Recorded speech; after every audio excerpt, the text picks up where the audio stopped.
Someone remind me which verses we said we discuss. Remember that?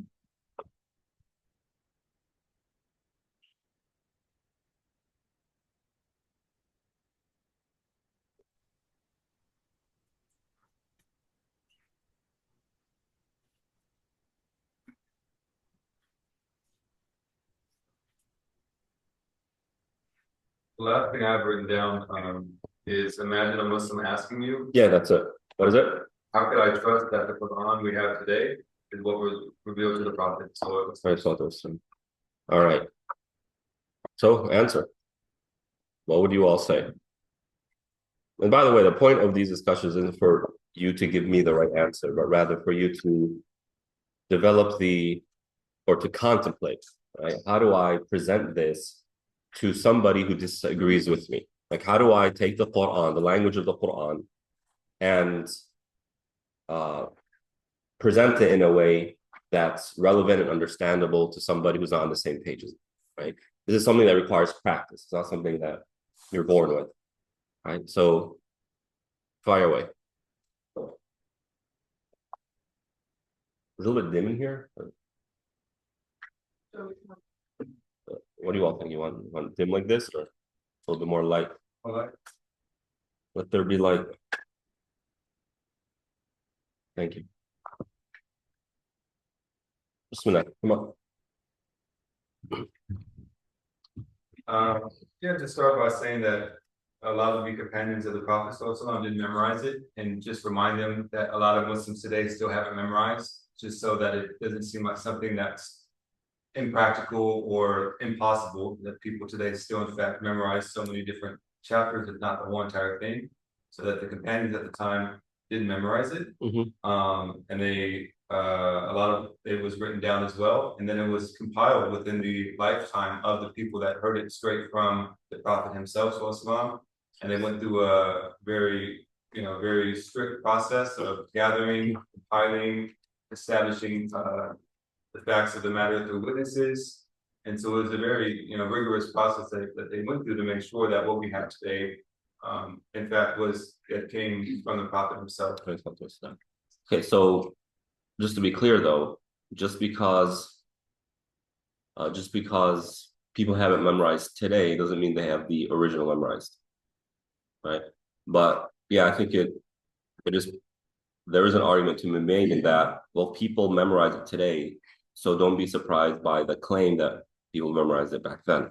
Okay, what else? Someone else chime in. Um, Not only was it memorized at the time of the Prophet, but it was written down in its entirety at the time of the Prophet, which shows that um from the very moment that the Prophet would receive it, it was like he would order his scribes to write it down. So if if you're gonna value written written texts versus memorization, then you can even still argue that it was written down in its entirety. And we just don't usually hear about that because we know that it was compiled, in its order after Prophet passed away, but it was fully written down and it was that rigorous. But why does it matter that it was fully written down? Not to us as Muslims, but when you answer this question to a non-Muslim or maybe a less informed Muslim, why does it matter that it was written down? It's one of the ways of preservation. Sure. So preservation that people respect in the West. Okay.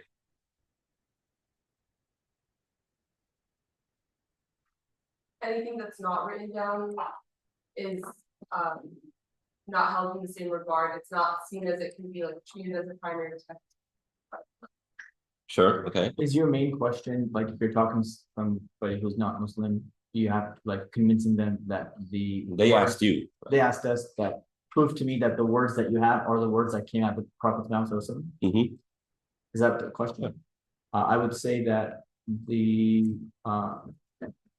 have more testimony that those words came from the mouth of Prophet than we do about anything else in our entire existence, including whether our parents are actually our parents. because But that's just a claim. You're making a claim. I could just say, look, I don't agree. but can't we prove that? That's the point, right? That's what we're trying to discuss, and we're talking about right now. It was written down. Why is that significant, right?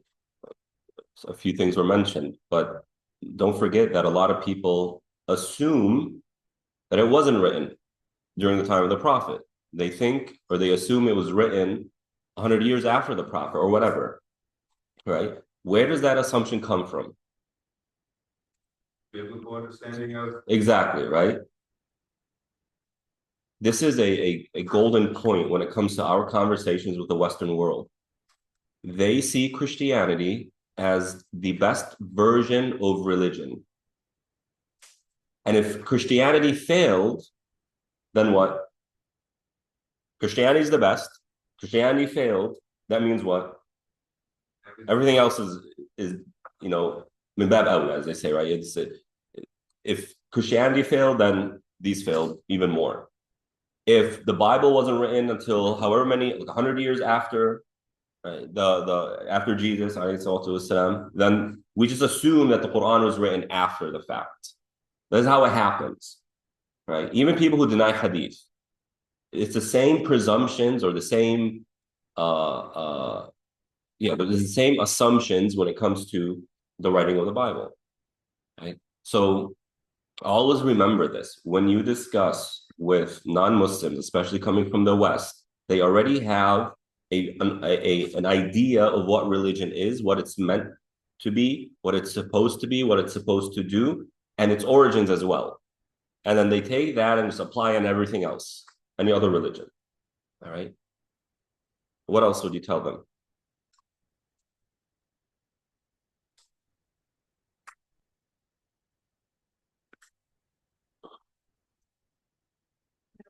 Through a rigorous process and that not any religion.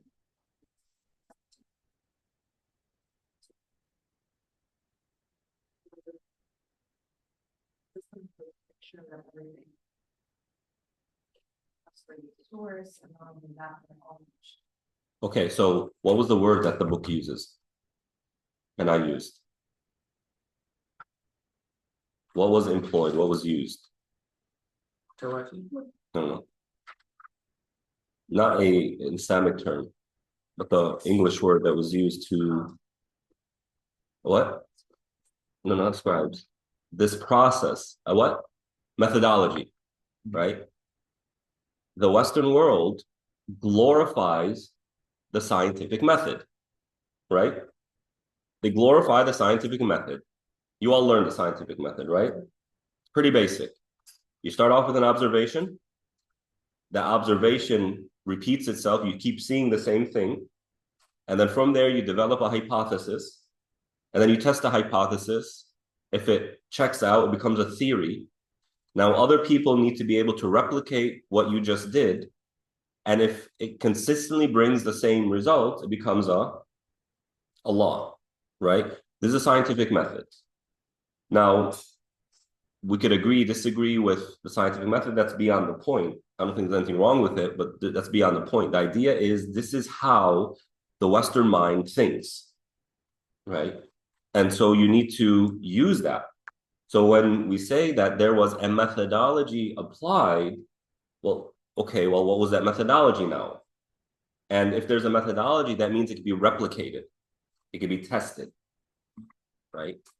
And then you explain the process. Now, obviously, we cannot go back and replicate exactly what they did because those what was written down is now gone. But at least in terms of a process of how they did it, it makes sense, right? Okay. Thank you. Now we'll get into the third phase of the preservation of the Quran. The first phase was when? During the era of the Prophet ﷺ. The second phase was what? Abu Bakr. And now we're getting to the third phase. The first phase, what happened with the Quran? How did it start? Imagine the Prophet ﷺ is alive, and there's this thing called the Quran. How did the Quran look back then? It was just notes on whatever people could write on. right? You had it, it was written down. Where was it written down? Not on what was it written down, but where? Where was it? Where could you find it? Scribes. In people's plural homes. In other words, it was scattered all around Medina, but it was there. So when the Prophet ﷺ passed away, in terms of the compilation of the Quran, what was the Quran like? It was fully written. Right? Every verse was written. Number two, the order of the surahs and the verses were known. How are they known? I'm told, Where the Prophet ﷺ get it from? Jibreel. When? the last Ramadan. Not the last. Every Ramadan. The last Ramadan, they did it twice. Right? They reviewed it twice. Okay. Now, in the time of Abu Bakr, why did this need to compile the Quran come up? Civil war, Not civil war. or war against the people that left the The religion. father was passing away quickly. The what? The Huffaz. Memorizers. Okay, so there was apostate wars. That's what they're called. And many of the Huffaz were martyred in those battles. All right. So what then happened? Umar Requested suggested what? Abu Bakr to compile it. To compile it, right? What did that mean? What did he mean by compiling it? Gather all that was already there. It wasn't a rewriting, right? Or it wasn't a kind of copying the Quran into a book, but rather gathering all that's available into one place, right? And then there was a method that was used, a methodology that was used. And who led that? Zayd ibn Thabit, right? Okay. And then by the time this phase ended, what did the Quran look like? One room by surah. It was in one room by surah. What do you mean by surah? Guess every wrapped, like the volume was wrapped by surah. Okay, so you had folders, so to speak, of each surah. Mhm. So you had 114 folders, or maybe Juz Amma was one folder, whatever, right? But the idea is you had separate folders for each surah. What was in each folder? Oh, yeah. All the different pieces, right? In order. So you can imagine what it looked like. Mhm. Where was it? Okay, when Abu Bakr passed away, where did it go? To Umar. And then when Umar passed away, where did it go? To Hafsa, his daughter, right? So now we get into the third phase, that of Uthman. Radiallahu ta'ala anhu. All right, so now we have an image of what the Quran looked like and where it was when Uthman comes on the scene. So I showed you this, right? The era of Abu Bakr. This is, oh, I'm sorry. This is Arabia. Right, so this is the area in which Abu Bakr is dealing with, just what's now the Gulf. By the time Uthman radiallahu ta'ala anhu comes on the scene, the borders of the Muslim world has expanded from Northern Africa to Morocco, from Morocco all the way to probably the border of Persia. So they have Iraq, right? They have Syria, all the way to the border of maybe what's now Turkey. This is the area, okay? Now, the Prophet ﷺ passed away in 632, I believe. Abu Bakr came for about 2 years, right? And then, so that's 634. Omar was there for 10 years as a Khalifa, I mean. So that's 644. Uthman was 12 years, right? His Khilafah. So that's 656.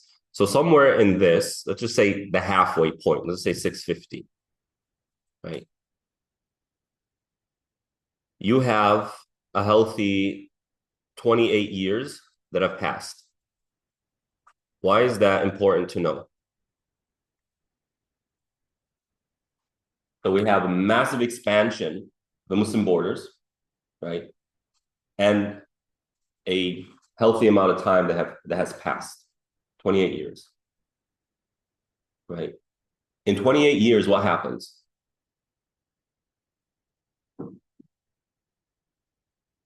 Right? Who here is 28 or older? Right? It's a few.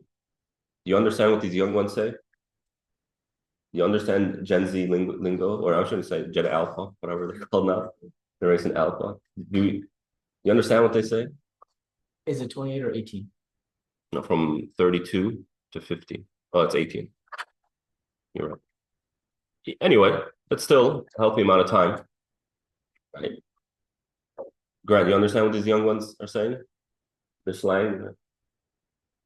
They 18 don't years. understand my slang They either. don't understand it, right? 18 years means new generation, right? So what you have is the following. You have entering into Islam people who did not see the Prophet, alayhi salatu wasalam, and people who were born after the death of the Prophet. And the companions had to deal with this, right? And if you're a companion, like let's just say we all saw the Prophet, we all lived with him, we all did battle with him, we traveled with him. We all have the same idea of who the Prophet is, right? A lot of what we know because we saw the Prophet. But you have now all these new people coming in who didn't see the Prophet, didn't hear the Prophet. Now they have an image, an imagination of who the Prophet is. Now, obviously, a disconnect is going to happen, right?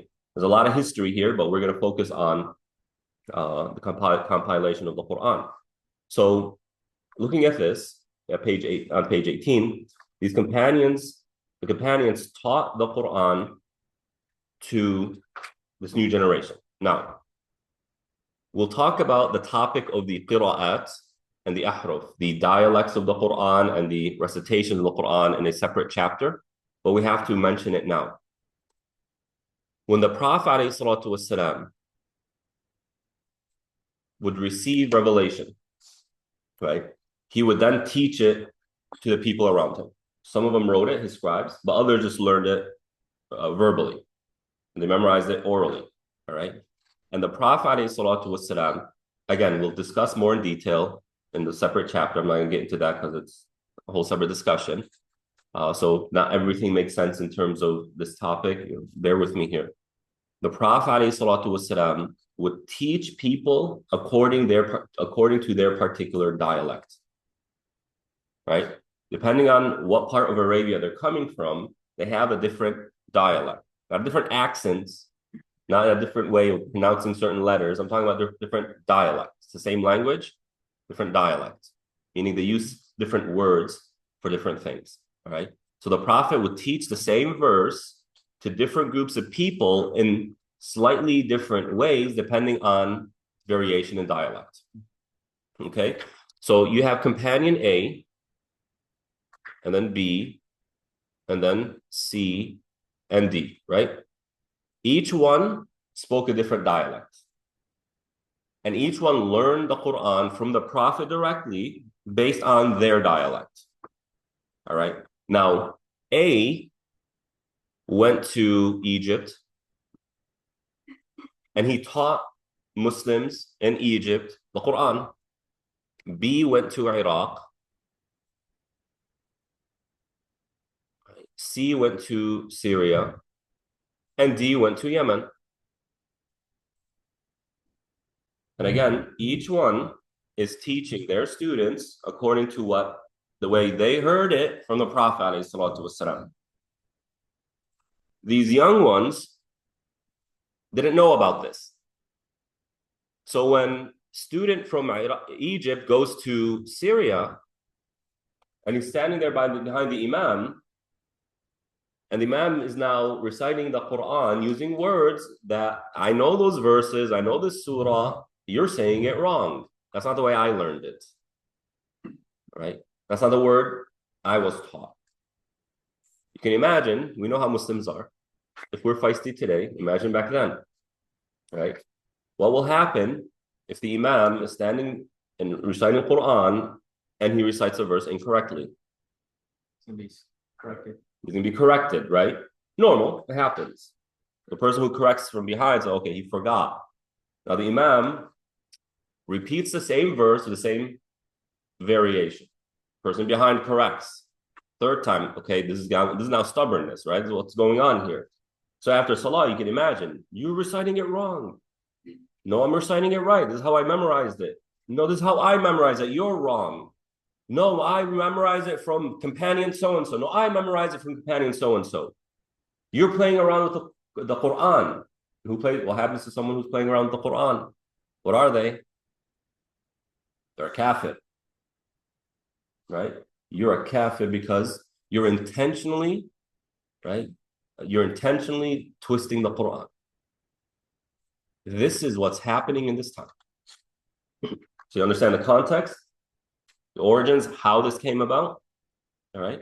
So this is happening, and Hudhayfa, one of the companions, the companion who's known for his knowledge in eschatology, meaning what happens in the end of time.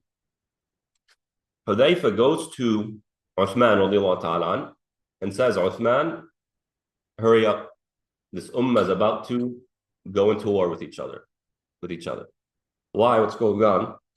He explains this to him. People are reciting the Quran based on how they learned it from the Prophet ﷺ, but this new generation doesn't understand this concept of different dialects. And so they're accusing each other of intentionally playing around with the Quran, and now they're doing takfir of one another. Right? This is the context. So what does Uthman do? How do you solve this now? Codify one. You codify it, right? You codify it. You standardize it. That's the word I like to use. You standardize the Quran. Now you have one standard version that is universal. So what does Uthman do? Calls Zayd ibn Thabit. Zayd is still there. Why is Zayd significant? He did it the first time, right? Abu Bakr, Umar trusted Zayd. He did a fantastic job. He's trusted in the community. Who better to do it than him? So Uthman calls Zayd, explains to him the situation, and tells him the task. All right? So Zayd is now commissioned once again. And so Zayd gets to work. What does he need to do? Number one, he needs to, and this is on bottom of page 19. He's going to put the Quran in sequence. I would say to order the Quran, meaning put it in order. Remember, the folders were there, but they're separate. And what we understand from this is that they weren't kind of placed in the order of the Quran. The order was known, but they just kind of put it, right? So here. You mean that like the surahs were ordered within themselves, but not ordered as surahs. Yes. Oh. So the surah itself, yeah, it was ordered, but the surahs between each other, from surah to surah, right? When they placed the folders, they just kind of placed it. Maybe they wrote this is surah, whatever, right? So that was his first task. Or the Quran by surahs. By surah. The second is to write the Quran, in a standard way.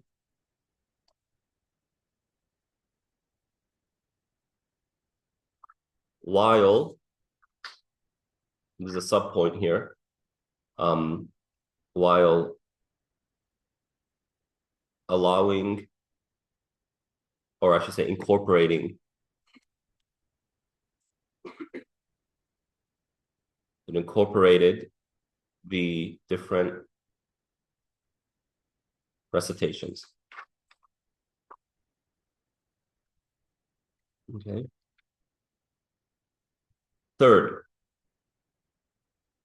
His third task was to prepare the 7 copies to be sent. And it's in page 20, you see it right there.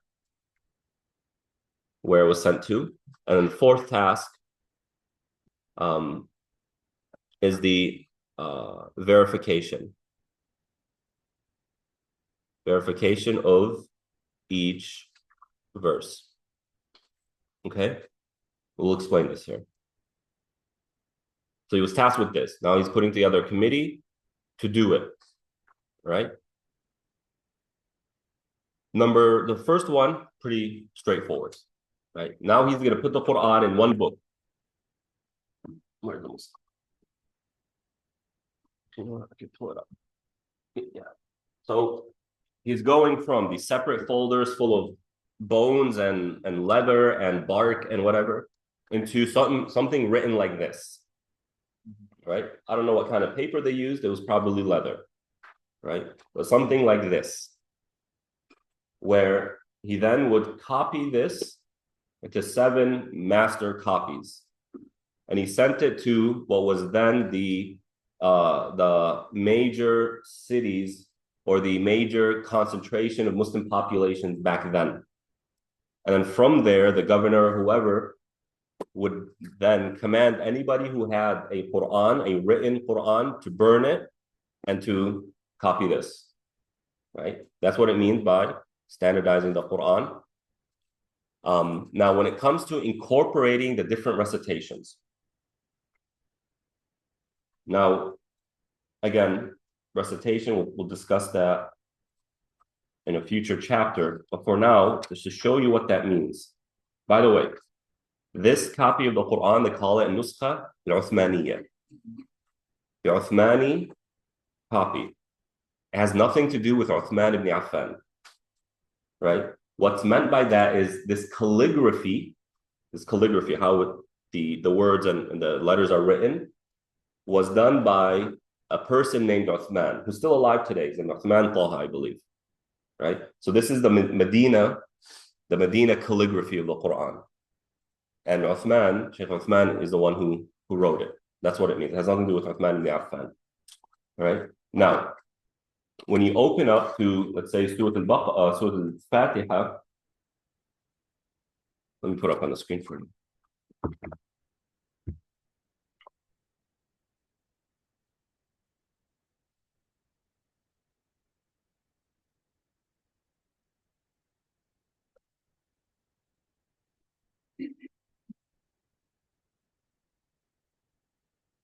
Oh, it's not here.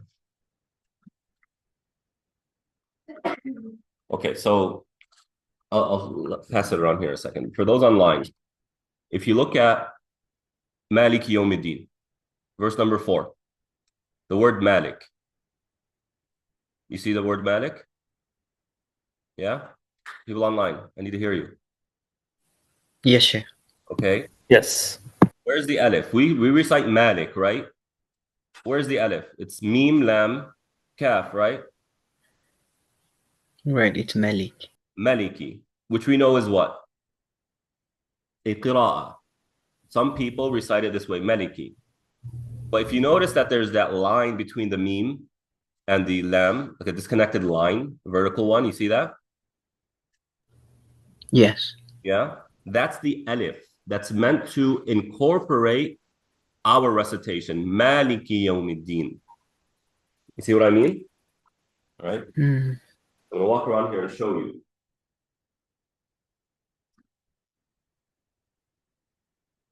See that? It's written Malik. Why? Because some recite it this way. But there's that alif for those who recite it in Malik. This is what it means to incorporate the different recitations.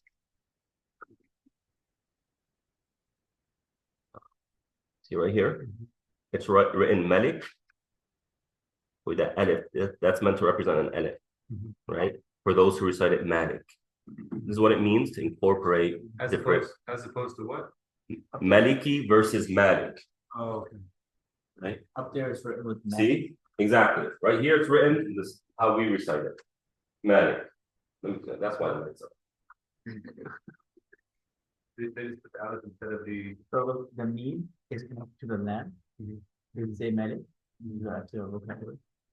But This all the, you know, to incorporate the people who are going to say Um, Malik, which is a different With word. all the All the Medina Mus'haf is that.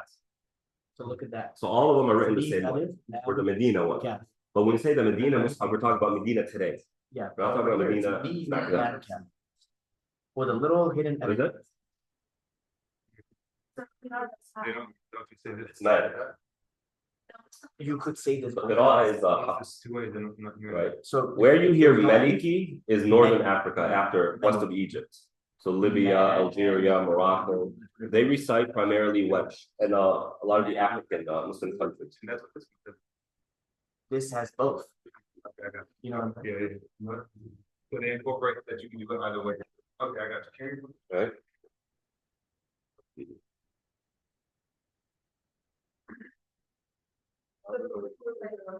Automatically, when you see that. Yeah. Profit from the order, you automatically. So anytime you do that, not having to double. I think it goes way more complex into. Whether you can, I don't think it's a I've given. never seen it. It's what I said. Like, for example, the word Heather, Hadi, etc. For Heather, it's not written as Heather. It's written as Heather. But I'm not sure you can just say Heather. Yeah, You know, but that's for the reason because, in my area, that certain words that are said so often, I don't remember, it was some. Meeting. Yeah. Like you have to know all the different places, like I did, I didn't go through it, Yeah. forgot. Yeah, so basically to change all of the different places on one page. Do across the board. Across the board. You can't like sound like a British and then an American in the same sentence. You know.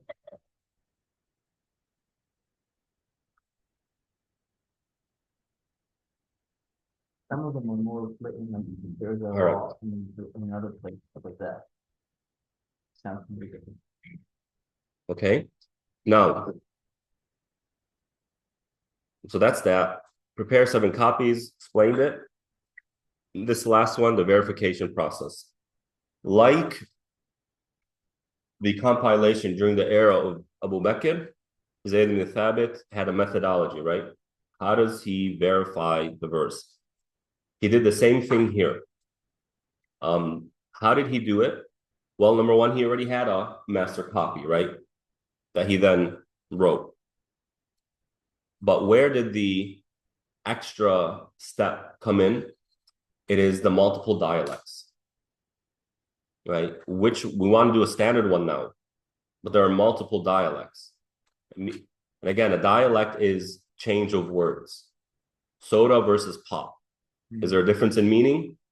No. But who uses soda, who uses pop? You'll find different parts of the nation, they use these different words. This is what we're saying here.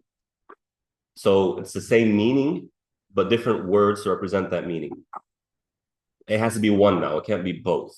You can't incorporate both in kind of the same version of the Quran, so to speak. You can incorporate the recitations, but you can't do the different dialects. They're completely different words, right? So how did he do it? It seems like Zayd didn't really go out of his way to choose particular dialects. It's more about who are the witnesses there who can testify that they heard this verse from the Prophet ﷺ recited this way, right? But when there would be a difference of opinion, you'll have different companions saying, no, I heard the Prophet this way, I heard the Prophet that way. Then the rule was to use the dialect of Quraysh, right? To use a Quraysh dialect. Why? Because that's the original, they're the first people to have been spoken to in the Quran. And they're the primary people being spoken to in the Quran, right? So does that make sense? So Zayd would be there. Okay, here's verse number 1. Alhamdulillahi Rabbil Alameen. Any 2 witnesses that they heard it from the Prophet. This is correct. We have the master copy. All right, good. Put it in. Next verse, next verse, next verse, next verse. But in situations where the 2 witnesses says, no, I heard it this way, I heard it that way, then they would just use the one that is close, that is the Qurashi dialect or the one closest to Quraysh's dialect. All right.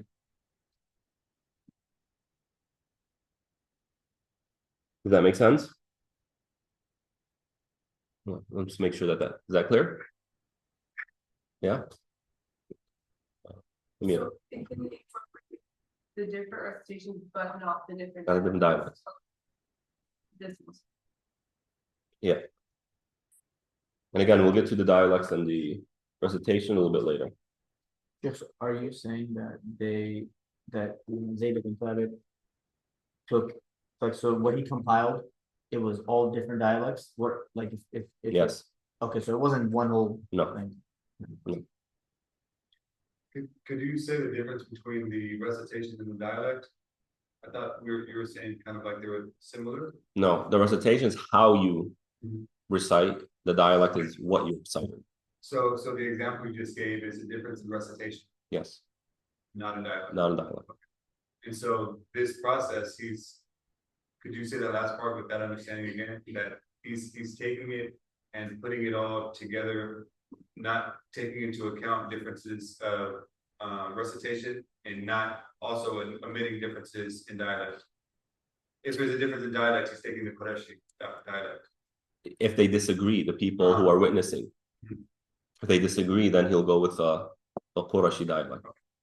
Yes.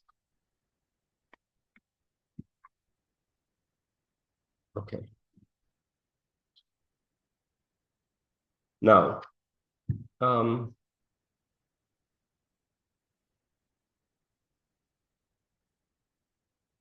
it goes without saying the importance of the compilation of the Quran, right? The validity of the Quran, its authority comes from the fact that it is authentic. That when we say authentic, what we mean is this is how the Prophet ﷺ shared it and taught it to his companions. There is no disconnect, right? And so this is something that Muslims today use a lot, and rightfully so, when it comes to debates and discussions with especially Christians. Because the big accusation, or one of the big accusations towards Christians, is that you don't have the words of Jesus. This Bible is not what it was. It's been changed by their own admissions, right? And so now they've tried to, or they're trying to disprove the authenticity of the Quran by saying, oh no, but the Quran too has been changed. It's not the way it was before. We'll dive into that a little bit more once we get to the chapter about the dialects and the recitation, right? But for now, I want to pose a question. What if the previous scriptures, meaning a Christian were to come today and say, this is the authentic Bible? He comes and he says, this is the authentic Bible. This is what Jesus came with. What should our reaction to that be? What is our response to that? Isa? I think we learned from Sheikh Zayd that when the new prophet comes, then when they bring like a new sharia, like a new revelation, then the old one is abrogated. So Okay. like it wouldn't be, we would follow the new one basically. So then that would mean that we would still say that we're not supposed to follow the Bible. Okay. What's your name? Abdul Rahman. Yeah. Are you new? Yeah. Okay. I would say that the Quran basically gave mankind laws that are suitable for every age and every nation. While for example, the gospel of given to Isa was made specifically for that time and age. So we would accept it because it's one of the 6 pillars of Iman, but we wouldn't use it to our day-to-day lives. Okay. It would address that nation at that time, Okay. just like the other books. Amira? If you have certain copies of the Bible, you could go around and like find like 30 other, like that you can go around and find all these different Bibles that are all written in different ways, the New American. So what? I mean, so long as we have the authentic. They're coming to me with the authentic. But how is it authentic with this other one? Okay, we could dismiss all of those and say that this is what we're using now. Right? Is it in Aramaic? Isn't it? Is it in Greek? Because the Bible they have today is what it's Greek. Whatever. Well, it's not even in, Well- so the difference is it's not in the language of Jesus. Let's just say it came in the Latin. They have it in the language of Jesus. Right? Salman.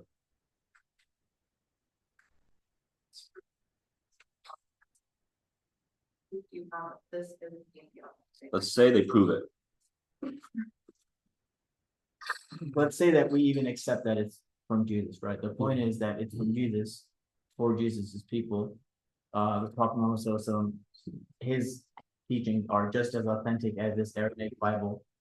And this says that this is no longer to be followed, and this is to be followed. So, Okay. So I had a discussion once with a Christian guy, and he said, no, but we have, authentic version. I said, you do? It's like, yeah. He thinks, because they think if they somehow bring the authentic version, it disproves the Quran. Right. So that's the first point. Just because it's there doesn't disprove the Quran. These are two separate things, right? Number two, I told him, great, that's fantastic news. And he's shocked, like, how's that fantastic news? Because the Quran says the Bible proves the Quran. We want you to find the authentic one. Because when you see what's inside, you'll see exactly what we're telling you. Didn't Isa say Ahmed is coming? Right? And they've changed that. So if they have the authentic one, not only is it going to preach exactly what we're preaching, it's going to tell them, follow this man. We want them to have it. Please. And so when Muslims some of the past Muslims dove into the different gospels or whatever, right? They pointed to the gospels of Barnabas. And they said, if there is an authentic Bible to this one, right? Because the gospels of Barnabas says Tawheed, only worship one God. It vilifies Paul. He caused the religion to deviate.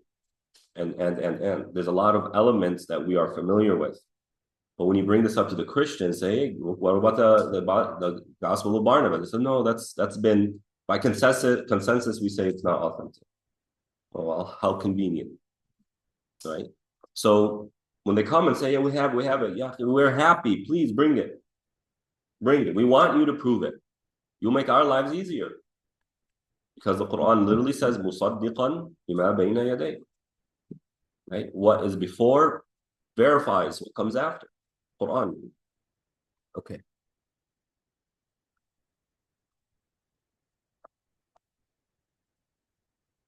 Right now, but by show of hands, who has heard the following? There's one version of the Quran. There's only one version of the Quran. Have you heard this phrase before? Yeah?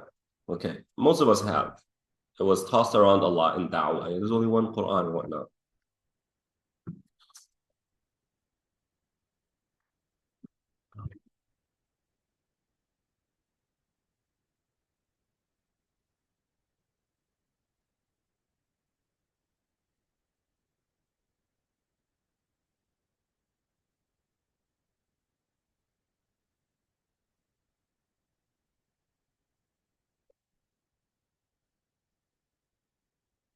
There was a Christian stand outside the Corona Masjid once. Yeah. And the banner said, let us show you like the 1,000 different errors in Quran. 1,000? Yeah. Sounds crazy.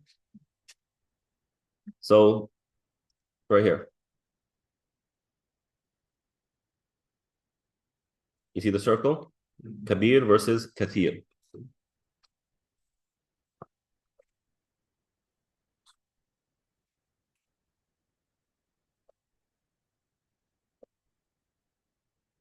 Ta'lamun versus Ya'lamun.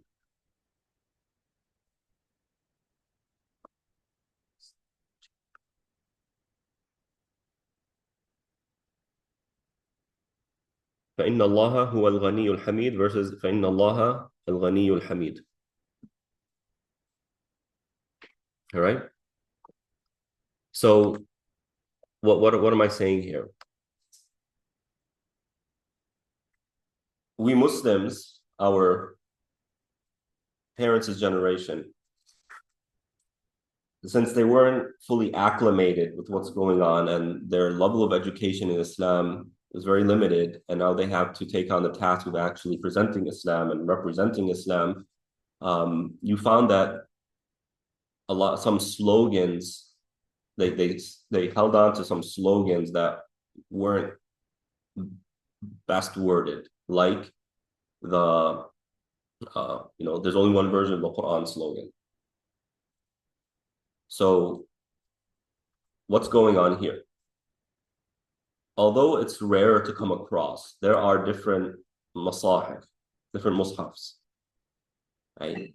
For example, different recitations, they call them, qira'at, that of Warsh, Hafs, Qaluni, or whatever it's called, different kinds, Ibn Kathir. And where they're getting this from is that. So when a Christian comes, or a Christian apologist comes and says, nope, see, I have two, they're holding up two mushafs. There's a difference, right? Now the Muslims are like, oh my God, what's happening? This is a shock. Maybe some of you even feel this. Oh my God, the Shaykh is saying the Quran isn't 100% bulletproof, right? We have to be honest.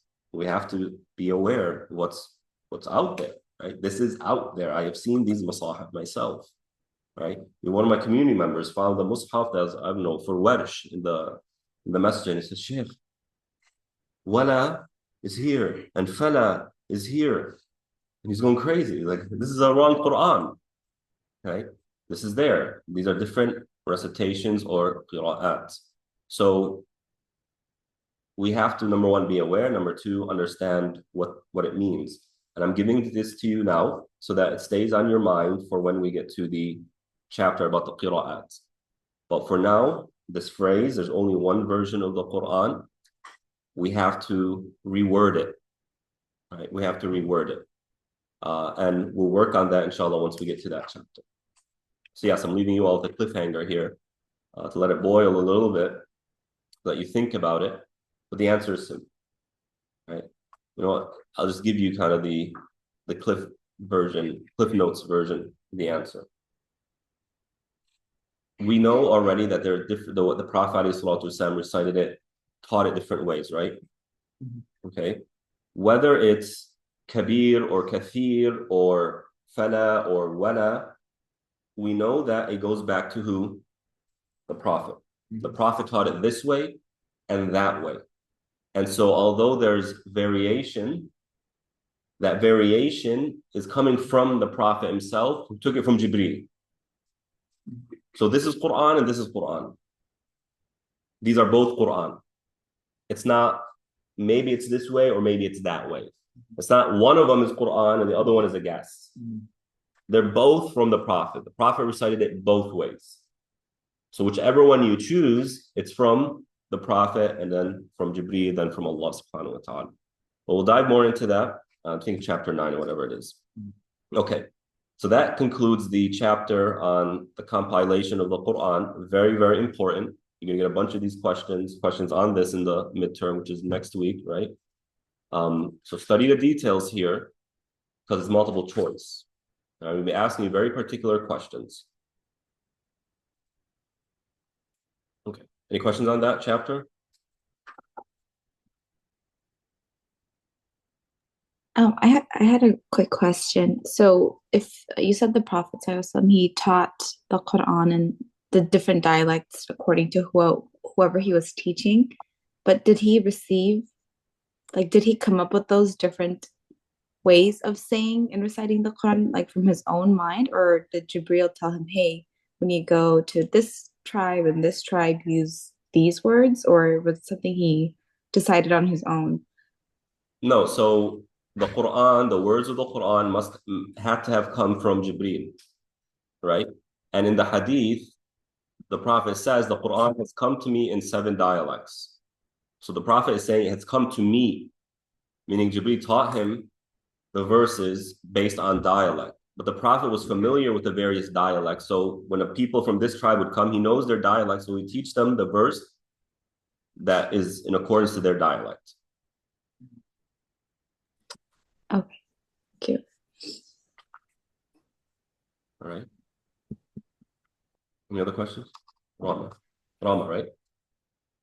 So you said when the Quran was figured out, it was incorporated by the recitations of dialects. So how are people today still familiar with That's a fantastic question. Hence, Yasir Qadhi's whole, all the what he said about qira'at and this one, all attacks against him. Well, you're saying this and you're saying that, right? We'll get to that, inshallah. It's a great observation. Sheikh, I had a question. Let me go ahead and give you the quick answer to that. It seems like when the standardization happened and the teaching occurred, there was a mix between the recitations and the qira'at. Sometimes the dialects. Sometimes the dialects were taught as though they are variations in recitation. Go ahead, Muhammad. So when the Prophet ﷺ would revise the Quran with Jibreel every Ramadan, would he revise all 7 qira'at, or would it be like a certain one? Sorry? We can assume that. I think that's a fair assumption.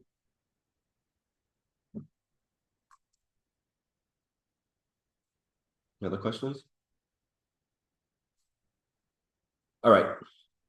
Next, we get into another very important chapter, that is subject matter. So I want to ask you all a question.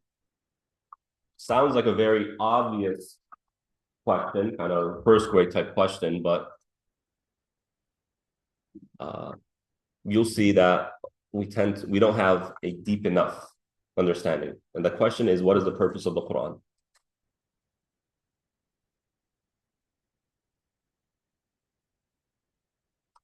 Guidance. Guidance, right? What else? Someone else? Remembrance. Samir, come on. Belief.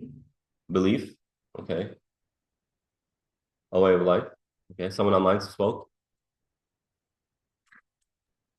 Yeah, I said remembrance. Remembrance, okay.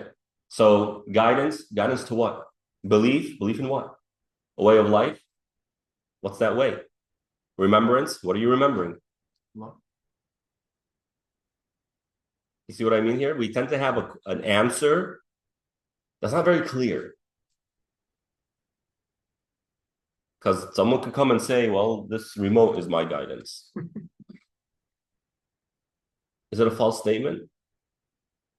it's not false if they're using it as a guide. No, it's not false if what I'm trying to get guided to can actually be reached through this, right? But guidance is completely meaningless unless you know where you're going. Notice something.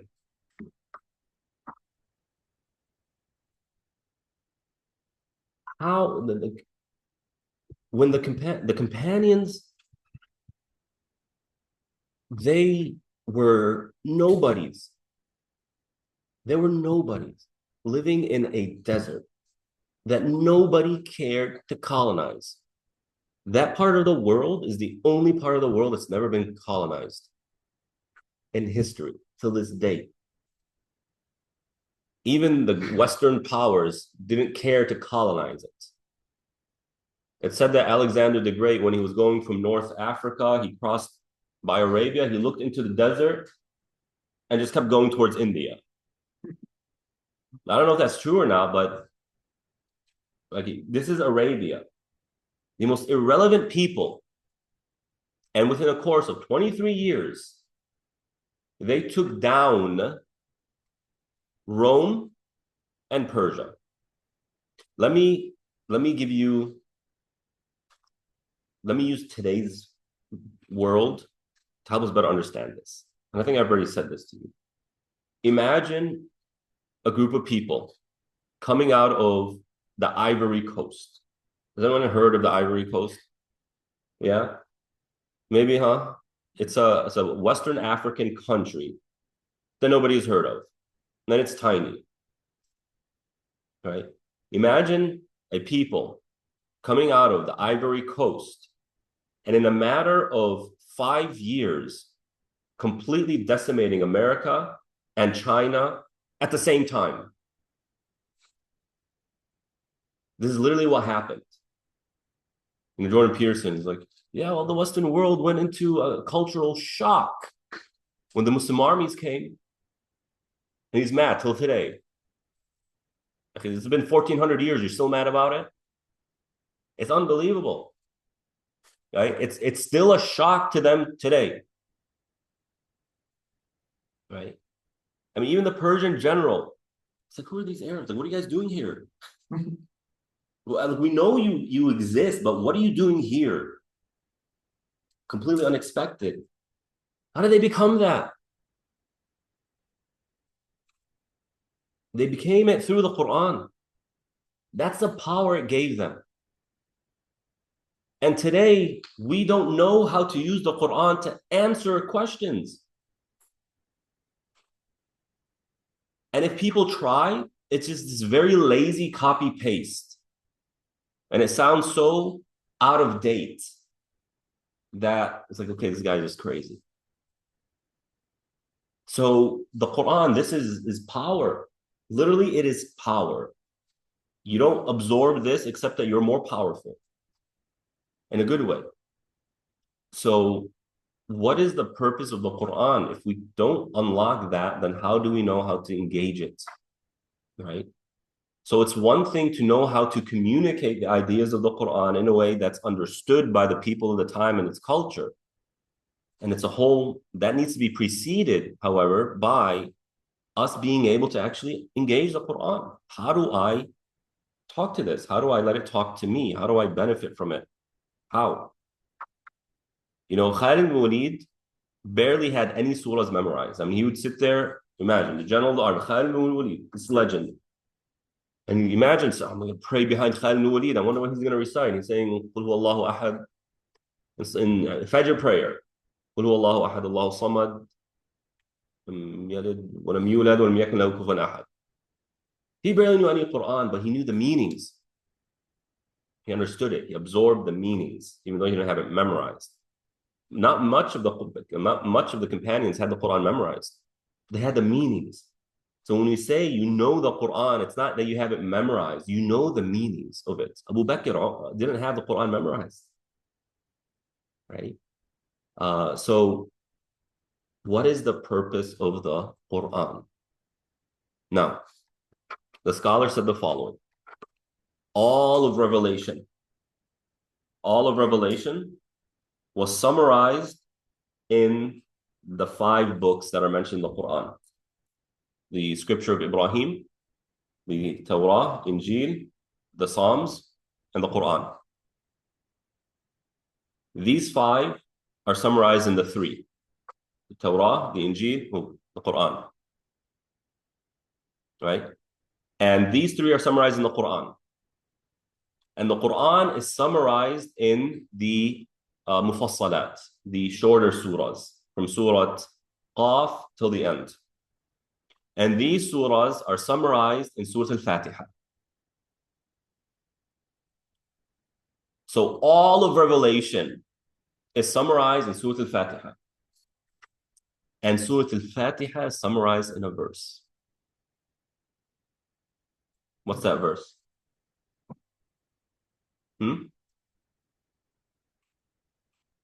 Alhamdulillah Rabbil Alameen. No, it's not that one.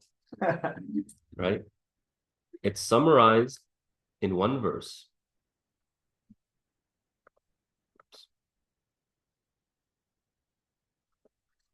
Everything about Revelation, all that Allah has taught humanity, summarized in one verse. إياك نعبد وإياك نستعين. This verse right here. The middle verse. Right? When we start doing durus, we'll go into more detail about Surah Al-Fatiha. But this is the middle verse. إياك نعبد وإياك نستعين. All of Revelation, all of it. From Adam alayhi salam till the last verse ever to be revealed to humanity. Right? All of it is summarized in this verse. إِيَّاكَ نَعْبُدُ وَإِيَّاكَ نَسْتَعِينُ, which translates as, it is you alone who I worship, or we worship. It is you alone who we seek assistance from. So this verse, I like to call it the thesis of the Quran. What's the thesis?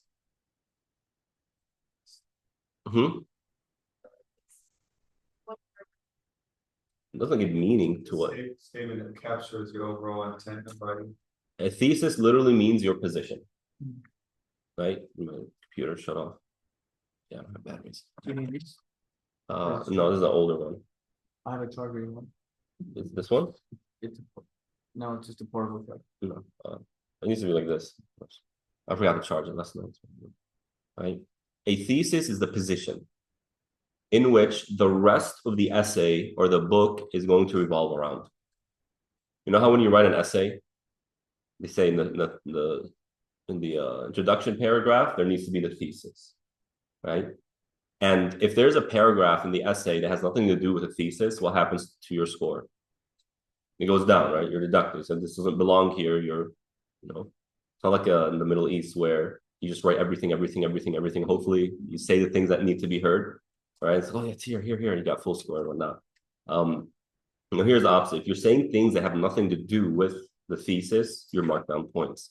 So the entirety of the Quran revolves around this thesis. It is you alone who we worship, and it is you alone who we seek help from. And essentially what that means is every verse in the Quran, remember, in an essay, every paragraph needs to be talking about the thesis one way or another. In the Quran, every single verse of the Quran is teaching you either how to worship Allah or how to seek help from Allah or how Allah helps you. This is it. Now we today, we focus on the worship part. We're familiar with that. But how often do you hear the reminder, hey, get help from Allah? How often do you hear that? You hear every now and then, right? Your parents might say, ask Allah for help. You might hear in the khutbah or whatever. What this is telling us is half of the religion is your ability to experience Allah helping you. Or else what relevance is He to you? If Allah is not there to be here for me and with me, then how is He relevant? And this is where our iman is weak. This is why Muslims are easily shaken. Because worship has its function. But if we're not in touch with this side, then what's the point of this? And what am I gaining from this? The companions weren't sophisticated people. They didn't have multi-billion-dollar educational institutions. They didn't have this rigorous curriculum. Ibn Abbas wasn't sitting there reading 1,000 books a month. He wasn't, right? The Prophet ﷺ didn't have this elaborate 50-year strategic plan. He didn't pay $1 million for some strategic planner to come and help him, conquer the world. But what they had and what they tapped into is this Iyaka nasta'een part. We get your help. So Abu Hurairah radiallahu ta'ala, he became a Muslim very late. He became a Muslim like the sixth year of Hijrah or 7th year of Hijrah. And so he says, I'm in a battle and the armies are lined up and I'm looking across and they're way more than us. And Abu Hurairah is a new Muslim. So naturally his face is like, what is going on? And someone next to him said, Abu Hurairah, we don't win based on numbers. We win based on Allah's help. Now people today say this, but they say it without results. It was rooted in them. It was literally rooted in them. They brought down these two superpowers of the world with inferior armies. Right? They weren't dumb, by the way. If you actually look at their strategies, it was extremely clever. Right? So you can explain how they were victorious through strategy. It makes sense. But the guts that they had, man, where does that come from? I wish I could just put myself in Khalid ibn Walid's mind for just a day. I just want to see how this man thinks. Right? And what I'm assuming is that he just doesn't overthink. He's not sitting there calculating everything. Okay, well, this is what we need to do. Oh, bismillah, let's go this way. And they find success, man. It comes from the Quran. So going back to that first question, what is the purpose? We said guidance. Guidance to what? Worshipping Allah and asking for help. Okay. How to live our life. Unpack that a little bit. guess knowing, what Allah subhanahu wa ta'ala wants from us. Okay. We should do what is acceptable and what is not acceptable. Mhm. So if you allow me just to rephrase what you were saying right now, the Quran gives us the tools, right, to make better decisions. That's guidance. Yes, sometimes Allah subhanahu wa ta'ala might put it in your heart, hey, do this, don't do that. But normally, the standard is that you have to make a decision, right? It's not about sitting there and praying istikhara 1,000 times and then waiting for something to happen. It's about praying istikhara and then making a decision. But how do I make the decision? That's a guidance element. Allah guide me in making the best decision. What He's going to do is give you the tools to see it correctly and to make the correct decision. Sounds pretty, utilitarian. No, but listen to what, people like Warren Buffett and Bezos and these guys say about making good decisions. If you can make 3 good decisions, some say a year, some say a day, you'll continue to succeed. Success is about making good decisions. It's what it is, right? And when you look at the Prophet ﷺ, and you look at how he engaged his situation, if you take the spirituality side out of it, right, and just try to tap into his leadership skills, his decision-making skills, he made good decisions, right? And those good decisions allowed him to find tremendous success with very, very, very minimal losses. There were 29 expeditions, military expeditions in the time of the Prophet over the course of 10 years, right? You're talking about 3 a year, which sounds like a lot. But of those expeditions, about 9 actually led to physical contact, physical battle. And of those battles, a total of 160 Muslims died. And a total of less than 300 non-Muslims were killed. Right. That skill right there, that could have been big. Thousands of people could have died. The population could have been decimated. Look at Europe. We saw what happened in World War II, but go back even more to the religious wars. There were parts of Germany, 50% of the population was wiped out. 50%. And they're called religious wars because they were fighting over religious concepts, theological discussions. Can you imagine 50% of a population being wiped out? That's crazy. The Prophet did what he did with minimal losses and minimal casualties on the other side. Because of good decision-making skills. He got that from the Quran, right? So when we talk about the function, the purpose of the Quran is meant to equip us with the insight, the perspective, the worldview, the skills to be able to navigate life in a way that maximizes the good and minimizes the harm. It's a tool to make better decisions. And we live a lot of this, by the way, kind of unconsciously.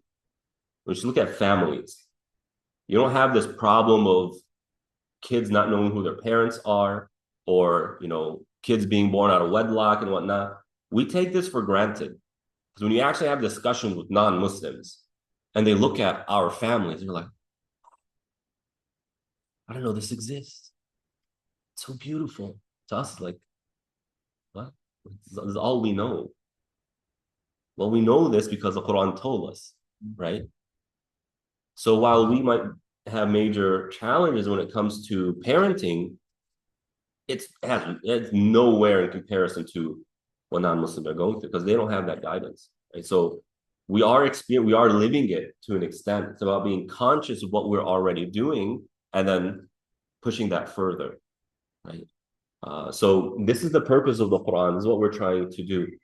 And so the Quran, every time you read a verse, tap into the question, how is this teaching me to worship Allah?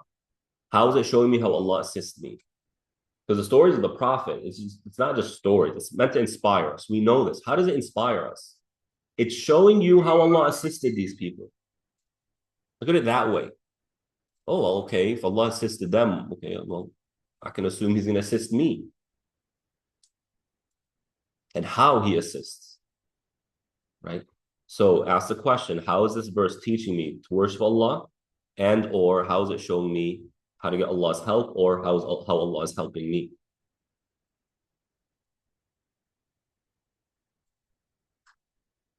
All right. Now, the next question I have, we're talking about subject matter here, right? The Quran is talking about certain things. This next question is everything in the Quran equally important? Everything in the Quran is important, right? That's why it's in the Quran. But is it all equally important?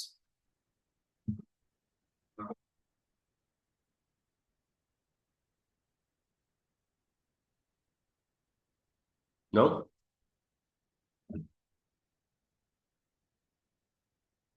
What else? Someone speak. Maybe no, because there are certain like there are certain priorities in religion. So for example, like the priority of salah comes before like a lot of other things. So maybe the idea that we have about like wudu, for example, are maybe more important than the details of some other. Okay. Abdul Rahman? The verses that times they show. Okay. Okay. So I'm sorry for people who are online. My computer died. I forgot to charge it last night. So I'm gonna draw on the board. I hope you all can see it.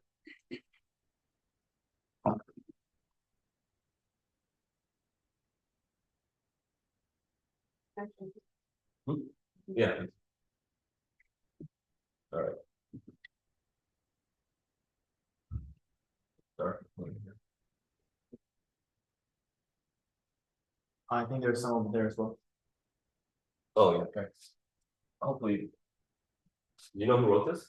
This is Yeah, that was a test like 2 weeks ago. Oh, okay. So I can definitely write it. I don't need this stuff.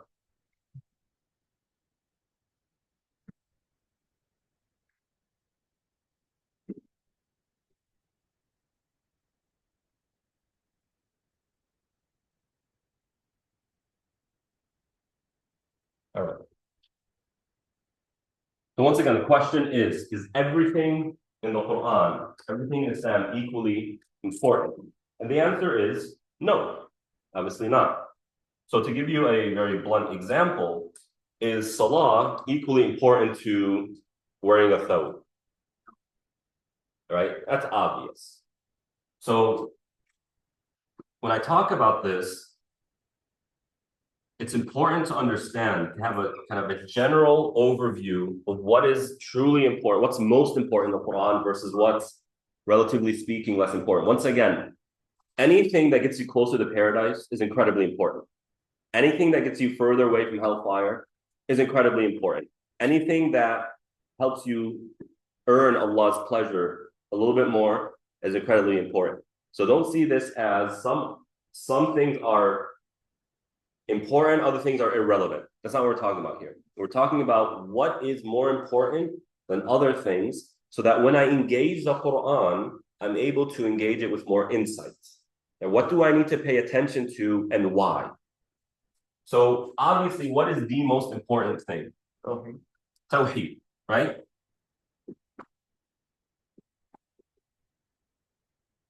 Why is Tawheed the most important thing? Let me ask it this way. Let me put it this way. We're constantly told in Quran and Sunnah, what we do is irrelevant to Allah, meaning to Allah's divine, to Allah's perfection. Right? Hadith clearly says, if every single human being had the heart of the most righteous person, that does not increase Allah one bit. And if all of humanity and the jinn were the most corrupt you can ever imagine, that would not decrease Allah in one thing. Right? So, what's the deal with Tawheed? Why is it so important when it's also seemingly meaningless to Allah Himself?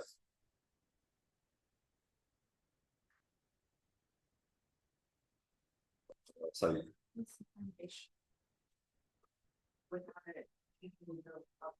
Okay, great, but that's very vague. How is it the foundation of everything? Of what exactly?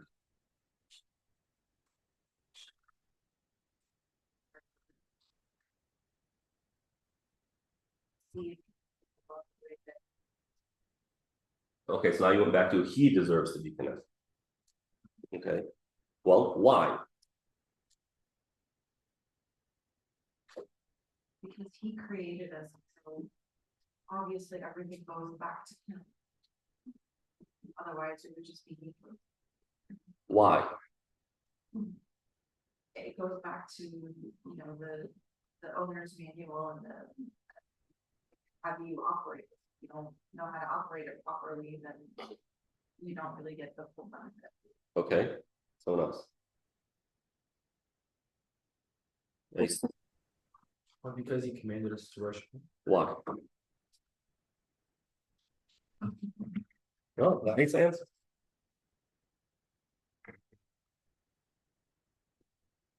Why do you command us to worship him? That we can know him, Why? so we can be successful at the Jannah.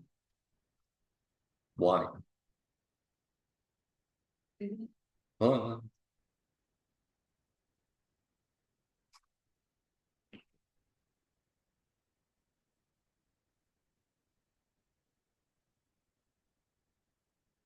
Are we asking why Allah does something?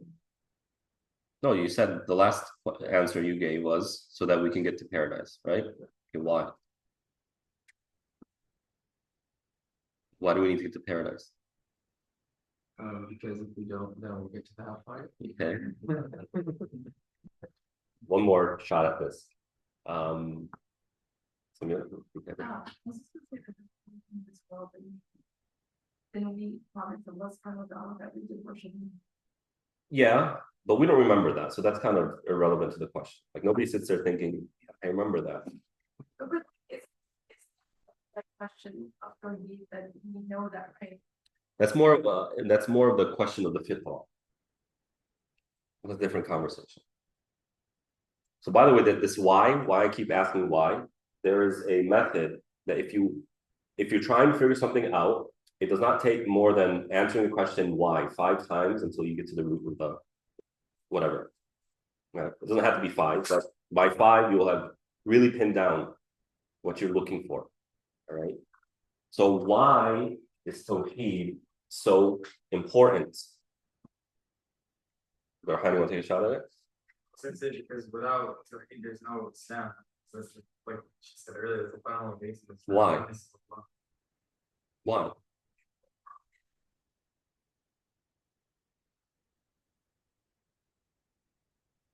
Remember, I don't expect you all to have the answers to this, right? This isn't an obvious answer. It's not.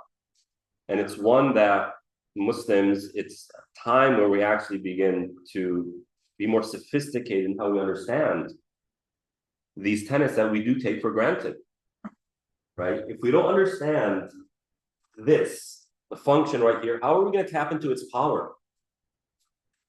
This is the essence of power right here, right here. This is why the Prophet ﷺ was so powerful. Right here. We need to unpack and understand why. Right? And it's not simply we call people to Tawheed and that's it. I need to be able to convince others that without this, man, you're losing something.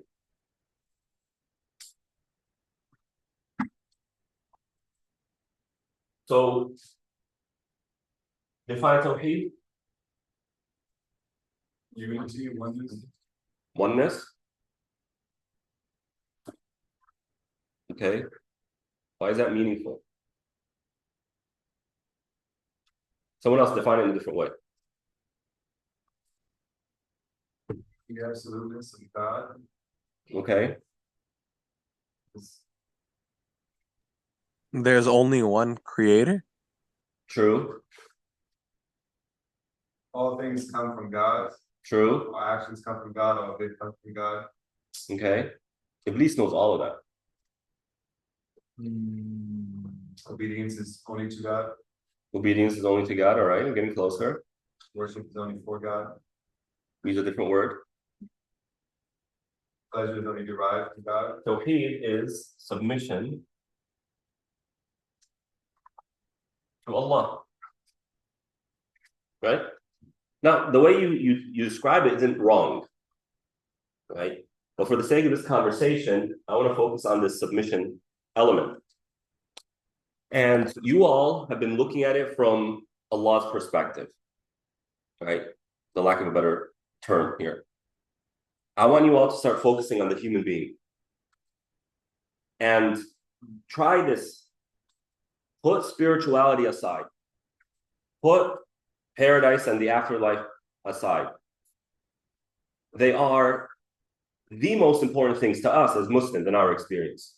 But when it comes to navigating life, sometimes I have to put that aside and start to focus on more of the practical, scientific understanding of this so that I could better tap into power. All right?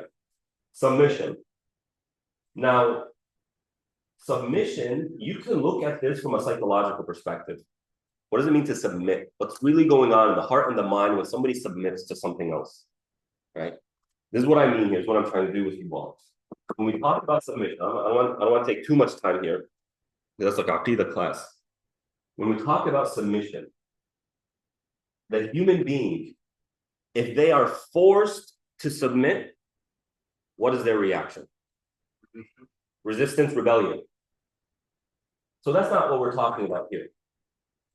When somebody submits to something that they misunderstood, like, okay, I will submit to this person because I think that person's a good person. Like what happens in cults. There's ignorance there. And then they find out what happens. Maybe not necessarily rebellion, it could be depression, right? They're broken, they're ashamed, they feel guilty, called moral injury. That's not what's happening with this. What are we talking about submission? We're talking about Allah teaching you that your best interest comes from obeying Allah. This is what we're talking about here. So when the atheist comes and is like, why you do this, why you do that? We can easily dismiss all that they're saying by saying, because it's in my best interest. It's in my best interest. What are they going to respond to that? Now, that might not prove anything to them, but it shuts down the conversation. If I find this to be in my best interest, and this is working for me, who are you to tell me not to do it? Okay. But we don't have to just be naive about it. The fact of the matter is, when you look at the Quran and the Prophet and the companions, essentially this submission does three things. Psychologically speaking, it channels your love, your fear, and your hope. It taps into these three things. Right? It taps into them, and it moderates them, and it directs them.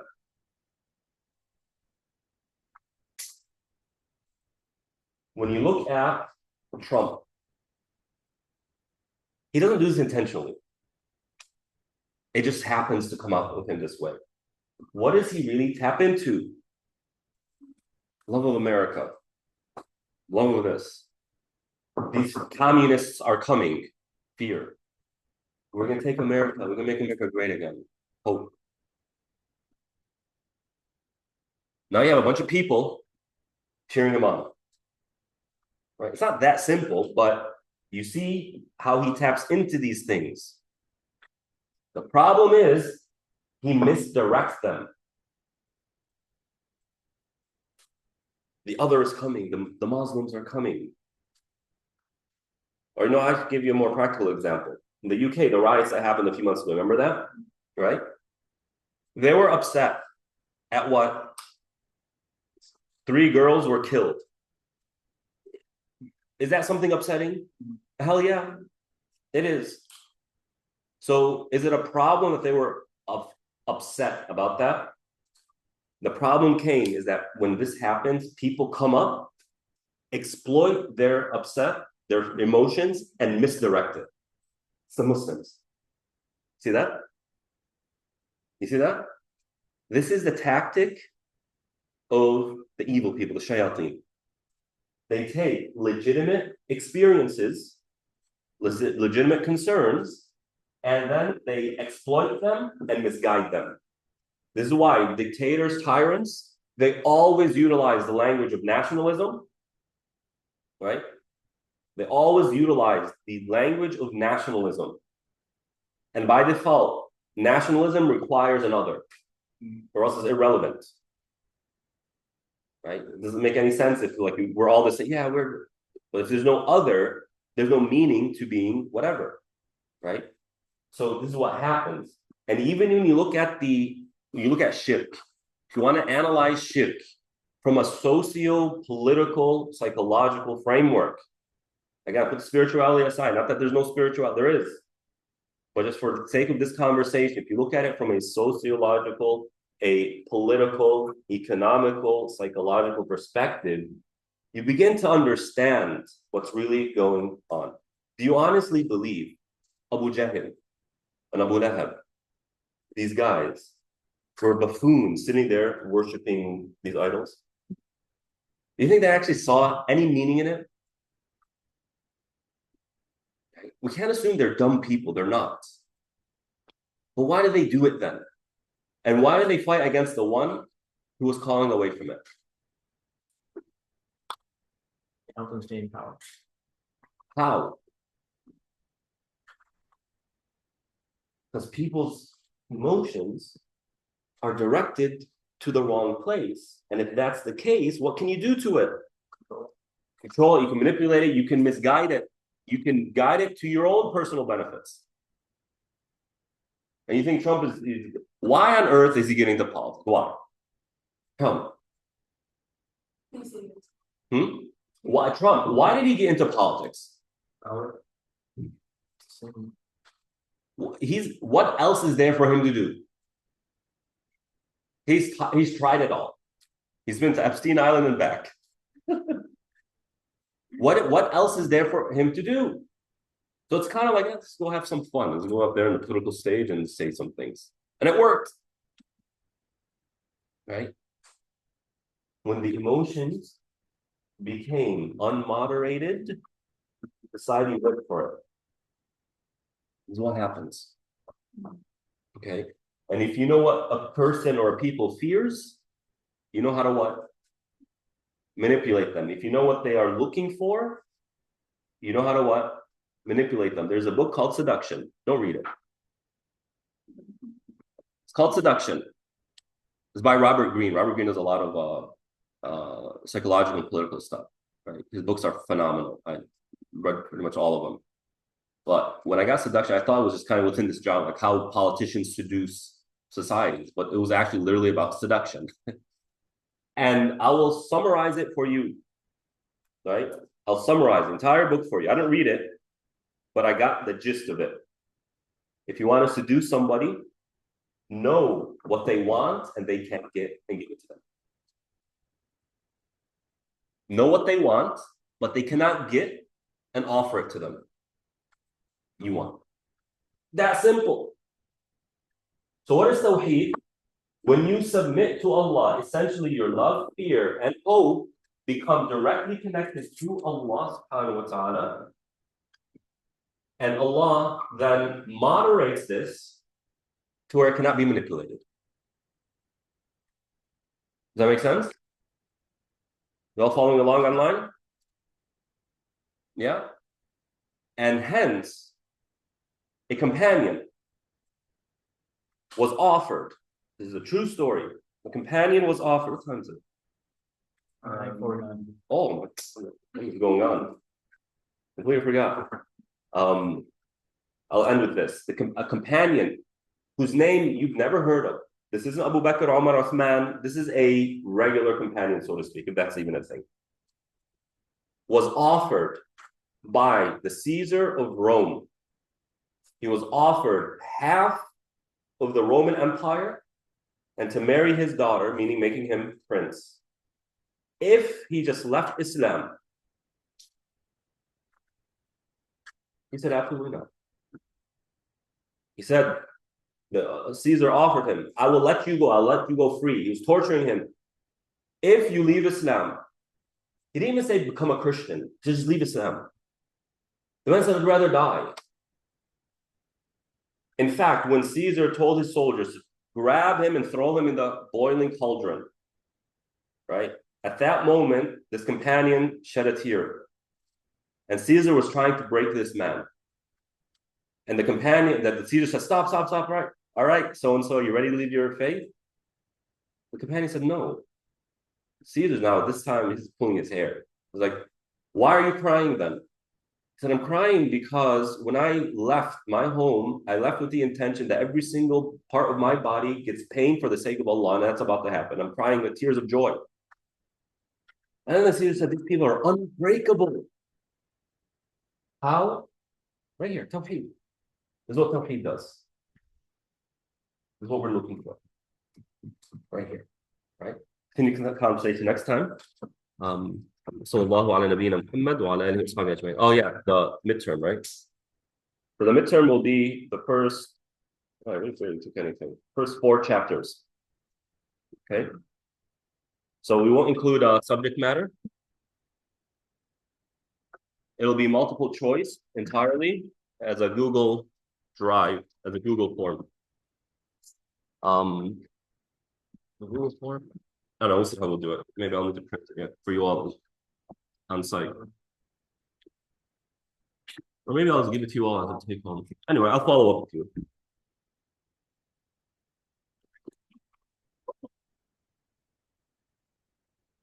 Oh yeah. Assalamu alaikum.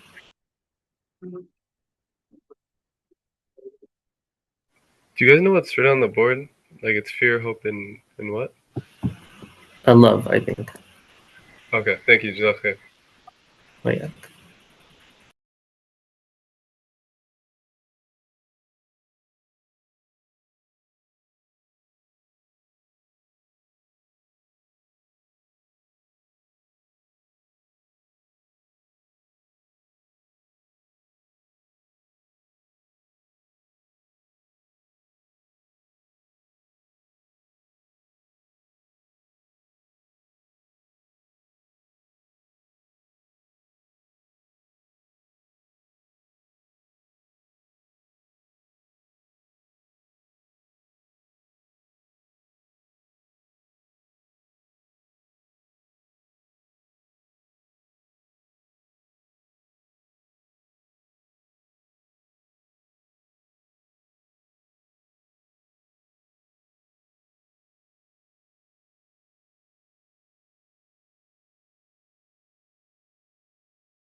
بسم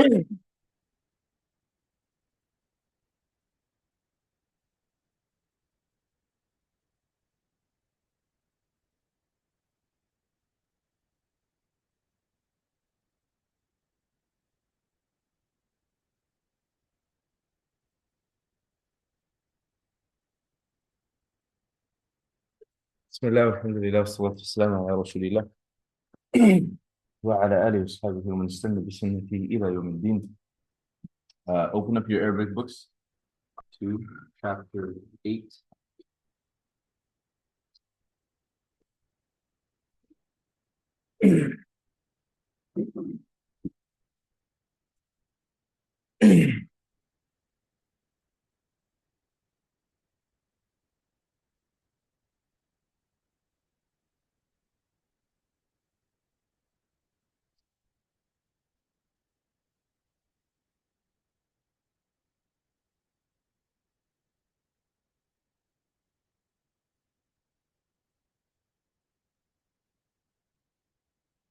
Everyone know their vocab words? Yes. Perfect. Perfect. All right, let's go. Noor, idol. Good. Rama, mouse or rat. Amira, flyer, insect. Michelle, town, city, village. Town, city, village. Let's try that again. Selma, town, قرية قرى. Michelle, rock.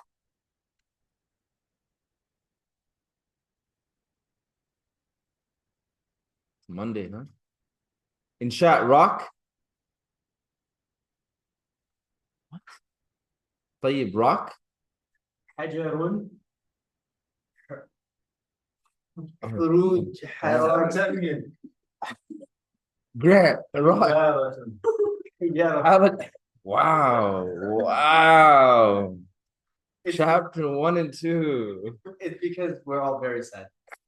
Our brother. Oh, yeah, when I, So we haven't good. been this thing. You putting it on him or حجر حجارة. Okay. Wow. Samira, book. Plural. كتب. Insha, paper or leaf. Isa, pen. Abdurrahman, room. غرفة غرف. Muhammad, door.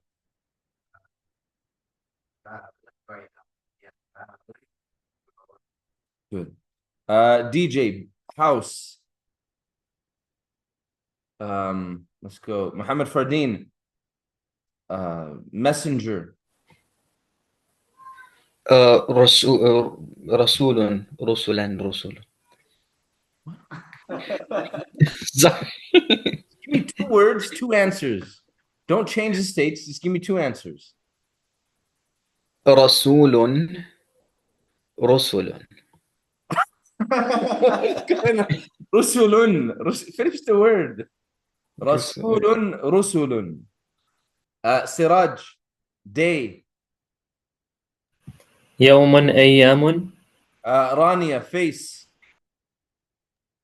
فم أفواه Face. أو وجه وجوه. Bayan, building. Oh. I don't remember. Okay, we are halfway through chapter 1 and 2 right now. It is looking rough. It is rough right now. بنيان but wait بنيان بناء One more time. بناء أبناء. Muhammad Ali, building. Joseph, building. A noun. Huh? I don't remember right now. You said it very quickly. You might have said it right. You just very Maryam Khidr, building. بناء بنيان. Bina'un bunyanun. Both of those are singulars. What's the plural? أبناء. Or is that for sons? Sorry. I don't know.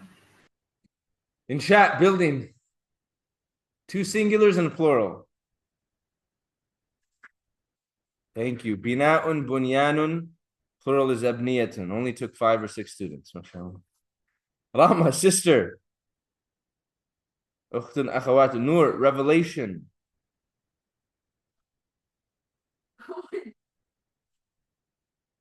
Tanzilun. Chest. Chest. Tayyib. صدر. Isa, mouth. Mishal, tongue or language. Abdurrahman, brother. Akhun, ikhwatun, and what's the other plural? Yeah, akhawatun is not a plural of akhun. I'll tell you that much. Huh? Akhun, ikhwatun, what's the other plural? Ikhwanun, thank you. Son or child, Muhammad? And what's the other plural? Everyone said it as a plural for building, but it wasn't a plural.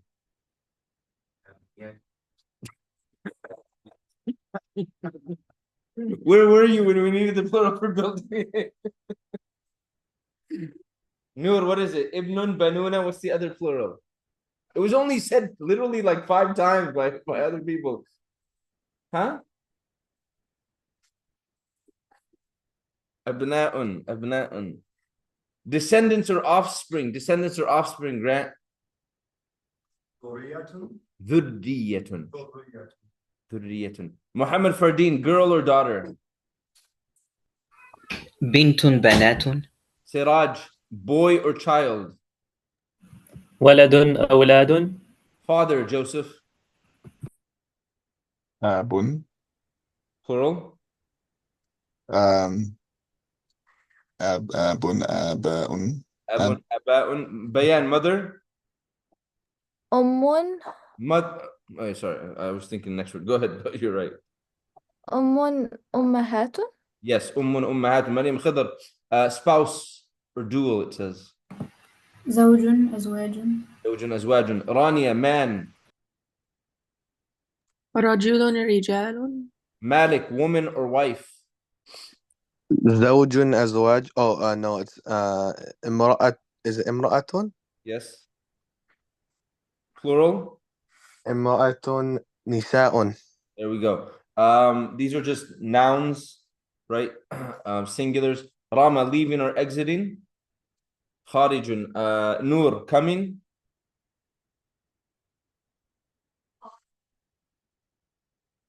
Amira, going. Samira, returning.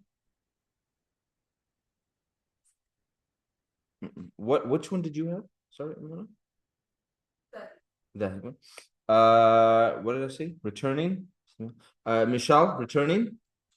Raji'un. Salma, sleeping. Insha, studying.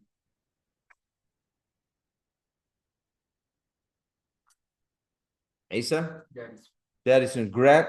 Looking at. Tayyib, worshipping. Abidun. And Muhammad Mardini, eating. Akilun, good. DJ, hand. Yadun. Muhammad Fardeen, ear. أذن Iraj, lip. Joseph, lip.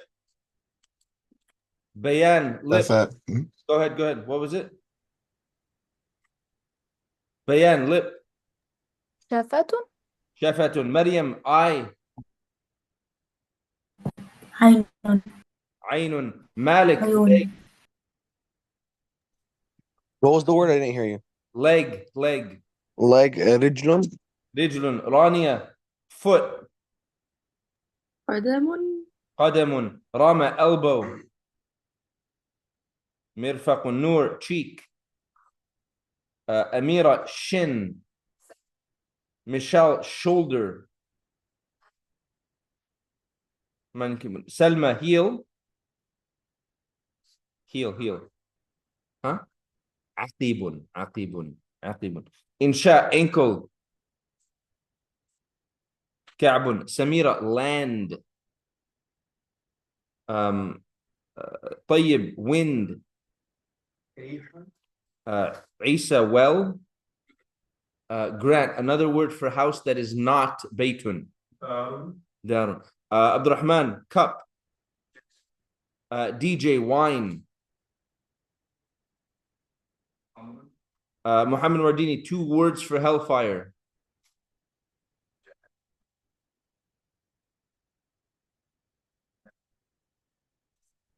Huh?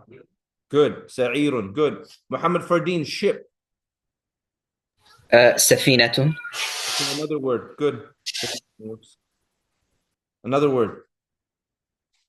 Rama. Huh? Fulkun. Siraj. War. حرب. Siraj, sky. سماء. Sun. شمس. Good.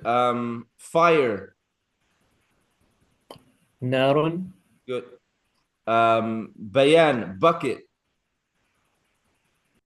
بئر. That's well. Bucket. Maryam Khidr, bucket. Dalwun. Joseph, 2 words for path. تنزيل. Path. Tanzilun is revelation. Rania, path. 2 words for path. طريق سبيل. Good. Noor, staff.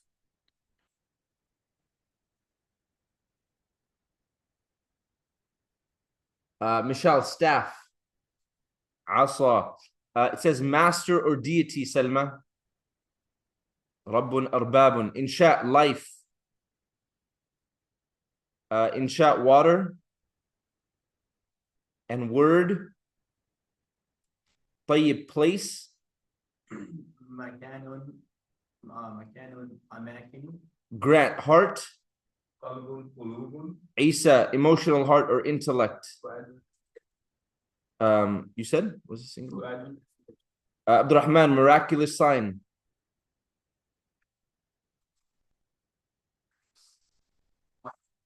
No, you're right. I'm not sure what you meant.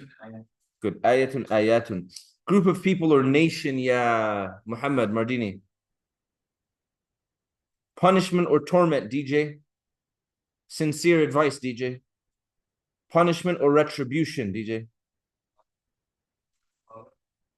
Amira, strong. Good. Rama, sky or heaven. Salma, infant or child. Muhammad Fardeen, reward. جزاء. Siraj, morning or dawn.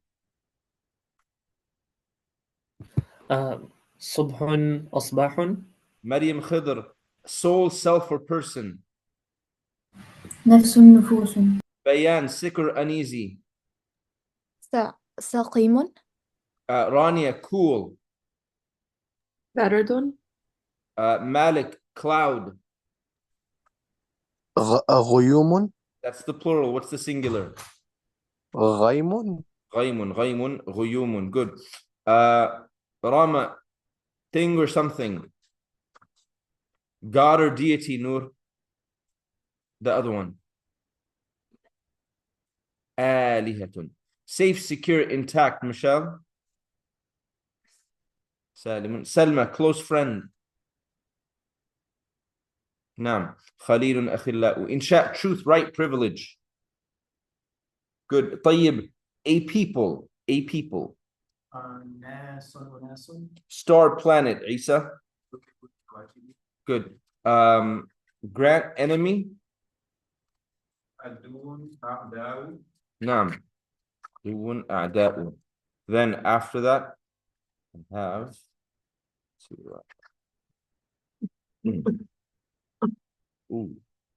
Abdurrahman, far. Muhammad, close. DJ, small.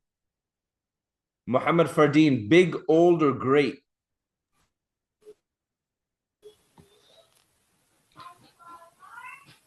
Can you repeat that one more time, Sheikh? I couldn't Big, hear you. old, or great? قديم Siraj, big, old, or great? كبير Kabirun. Bayan, few or little? قليل Qalilun. Many or a lot, Muhammad Fardeen? كثير Kathirun. Maryam Khidr. Intense. شديد أشداء Shadidun Ashidda. Joseph, beautiful. Rania, beautiful. جميل Jamilun. Joseph, where did it go? Pure or good, it says.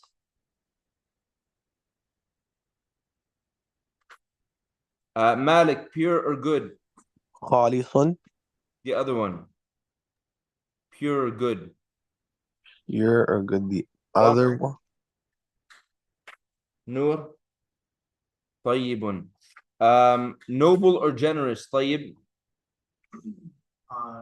كريم كرماء. Good. Amira, it says clear. Michelle, painful. This. Alimun. No, you're shaking your head. Selma, great. Just great, not big, older, great, just great. Yeah. Huh? Azimun. Insha, new. And huh? Jadidun, yeah. And old.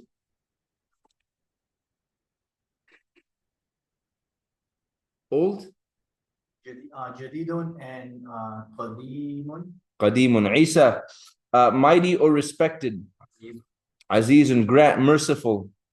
رحيم رحماء. Good. Rahimun, ruhama'u. Weak, Abdurrahman. Da'ifun, du'afa'u. Muhammad, wise. Hakimun, DJ, very forgiving. Ghafurun, bayan, a warner. نذير نذر Good. Maryam Khidr, more evil or wicked?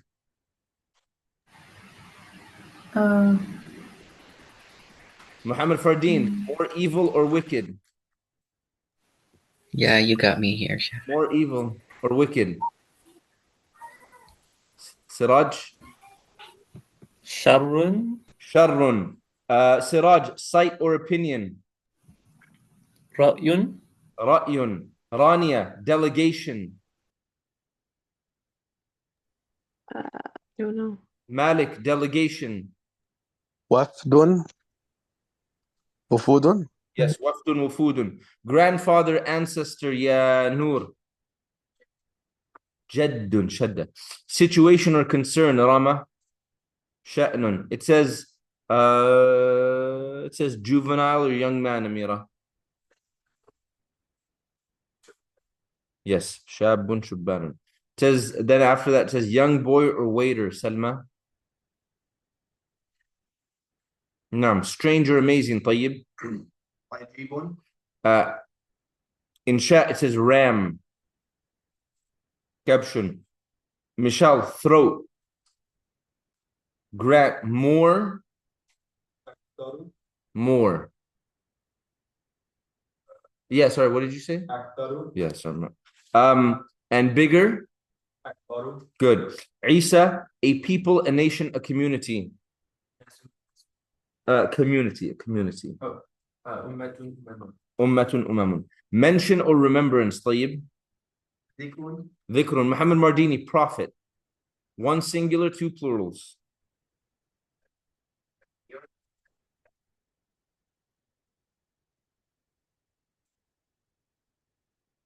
What is Abdurrahman? Nabiyun, Anbiya. What's the other plural? DJ. Nabiyuna. Companion or associate, Siraj. Companion or associate, Siraj. صاحب أصحاب Muhammad Fardeen. night. ليل. Bayan, prayer. صلاة. Yeah, in the plural. صلوات. Salatun, salawatun. Disbeliever farmer, Maryam Khidr. كافرون كافرون Kafirun, kafiruna. And the other plural is? كفار Kufarun. Joseph, guidance. Malik, guidance. Joseph, go ahead, Joseph. Oh, sorry. What was it, Joseph? Huda. Hudan. Malik, favor or benefit. فضل. Nam, one who acts unjustly or tyrant. Rania. ظالم علماء ظالمون, what's the plural, Isa? ظالمون. Yeah. طيب. Year. Amun, and then the other word for year?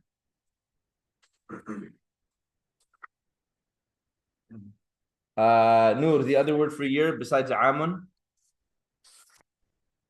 Good. Sanatun and Sanawatun. Okay. Amira, constant or lasting? Da'imun. Knowledgeable, Michelle? Alimun. Salma, it says singular, unique, without equal. Ahadun, one who remains forever. Insha. Grant, one who remains forever. Khalidun. Isa, this life. Ad-dunya, created being. Tayyib.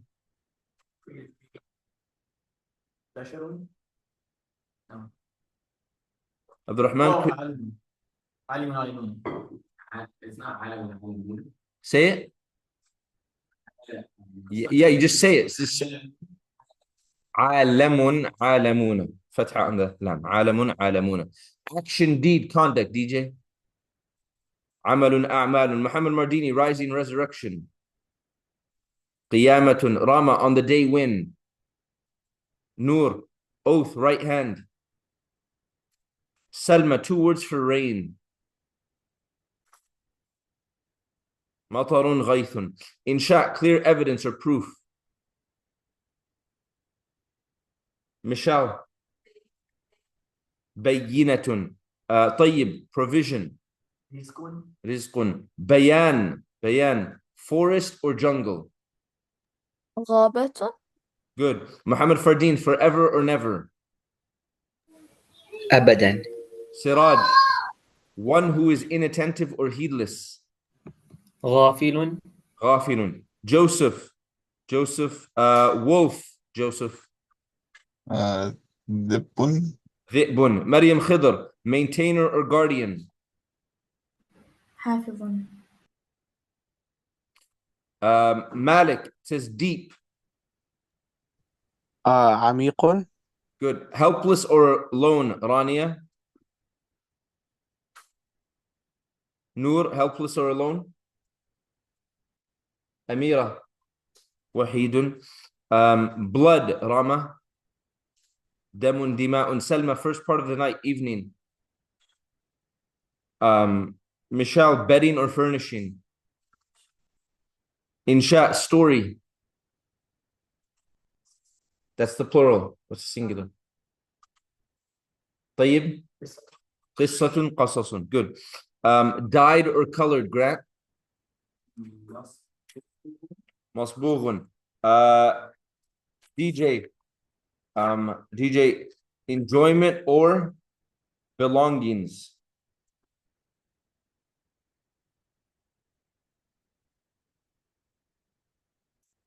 Enjoyment or belongings, Abdurrahman. متاع أمتعة. متاع أمتعة. حروف الجر. حروف الجر. نور. With, by means of, because of. With, by means of, because of. Rama? Huh? لي. مع. معي. لمن لا أميرة ها be like Bismillah be with by means of because of be Salma like for comparison ka good for possession Michelle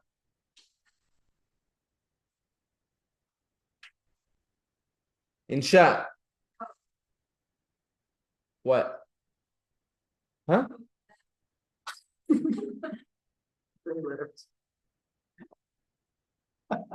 for possession insha Alhamdu li Alhamdu lillahi right li or la for possession I swear by ya Isa wa I swear by Allah only huh ta good Muhammad Mardini from min good in DJ fi Noor about or away from and good Siraj to or towards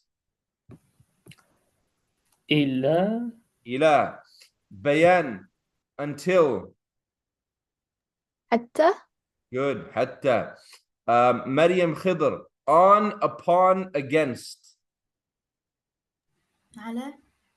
ala good طيب it says since / for Is that the great part? yeah Mundu. good mundu good mundu And the next one is- yeah mund good Salma maybe huh ربا أميرة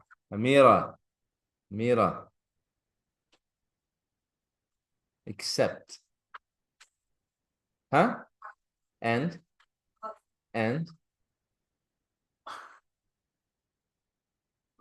good so she got hasha and khala what's remaining Isa Grant you know Well, I'm looking at it, right? طيب If it was gray, I didn't.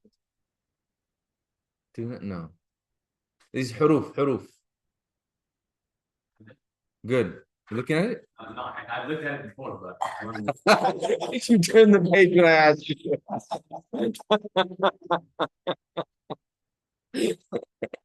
she turned the page right when I asked you it's true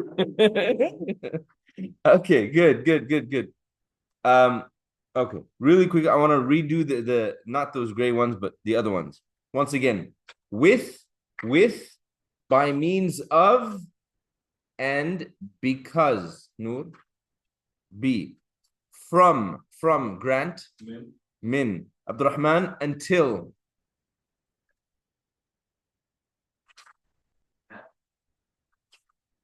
DJ until hatta ya Muhammad about or away from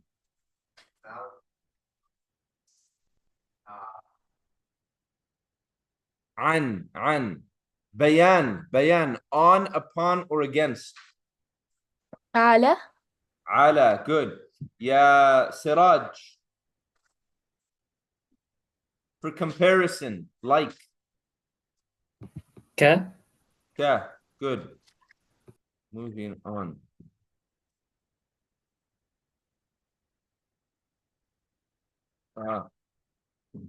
special mudafs also known as dharf grant above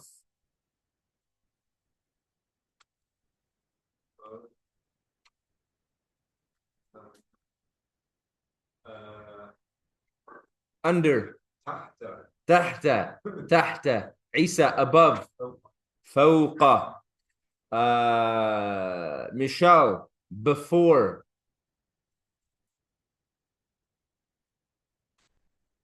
huh قبل إنشاء get that look on your Allah understand DJ after huh لا إله إلا الله Abdurrahman, after. بعد. Amira, besides, other than, less than. Muhammad, in front of. Huh? Danny, there's certain words I believe Arabs should know. Like I feel like your Arab card should get revoked if you don't know certain words. Okay, so we got right in front of Qaddama. Okay.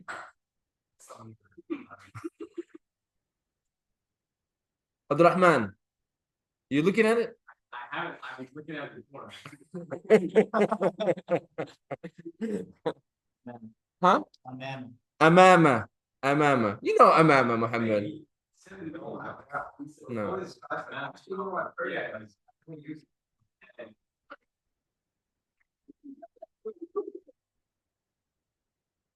That's how they ask for forgiveness.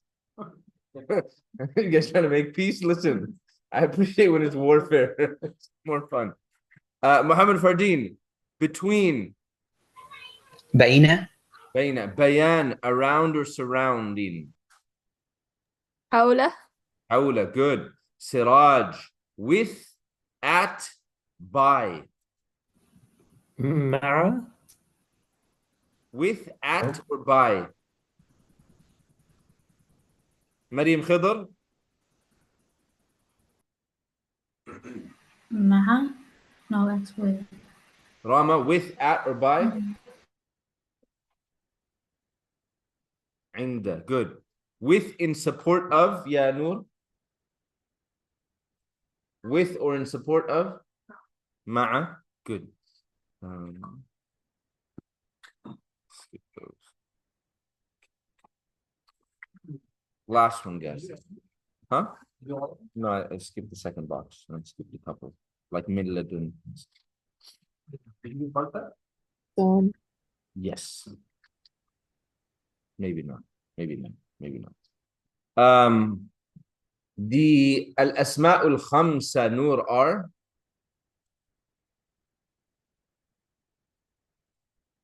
Oh, she already made a mistake. No, you're right. You're right. You haven't made a mistake, but you broke the order, but it's fine. Abun, akhun, famun.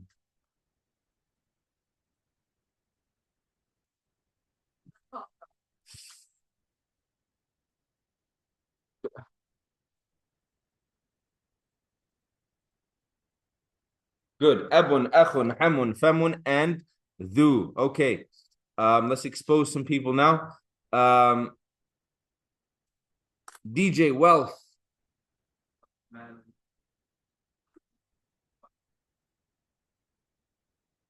Amalun. Hope. Abdurrahman. Wealth. Malun amwalun. Malun amwalun. Good. Grant. Angel. Malakun. Malaikatun. Good. Malakun malaikatun. Good.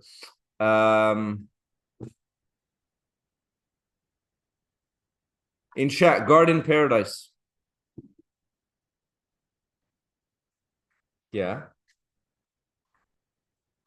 Plural. Yeah. Rama, knowledge or learning. Ilmun ulumun. Nur, protector or ally. Huh? I would say yes, but I'm worried at the speed at which you'll leave. Noor has a speeding problem, by the way. Noor has a speeding problem. It was observed on Saturday night. Very unsafe driving. I was surprised that it was Noor that stepped out of that car. She cut you right off. No, but she came really close to it.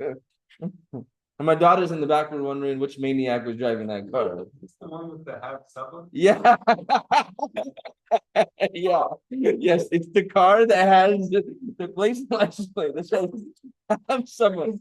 But I didn't understand it when it bothered me. And then I got it. It said have supper with her driving. I didn't get it. It bothered me. I was thinking the same thing. That I wasn't gonna bring it up because it was playing with my mind. I was like, "Have so." Like, oh, with your driving. Is it a Model 3? Yeah, it's a Model 3. Yeah, I know. How do I guess it? There's this crazy Model 3 that's just driving around. All straight. Yeah, yeah, yeah. It is what it is, you know. Pulled out of the parking lot of the new building on what was it, Saturday? And there's some young brothers in Zian and his friends in year 3. They were driving crazy. I was like, okay, well, let them be crazy. But this Model 3 just runs by me and says, have someone on a license plate. I'm like, I want to know who this driver is. I had it as someone else. I had pinpointed it as someone else. I had pinpointed it as a different brother. I was like, I've seen the car on the dirt. I see it all the time. And in my head, that was someone else's car. Okay. And then we parked, and I was like curious. I was like, who's gonna step out of that car?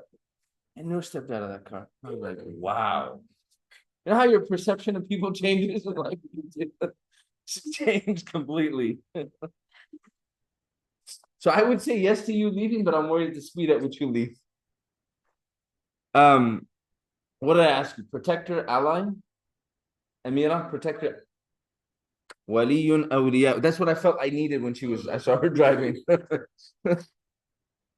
Michelle, reward. So jaza'un was taken. That was earlier, but this is a new word. Reward.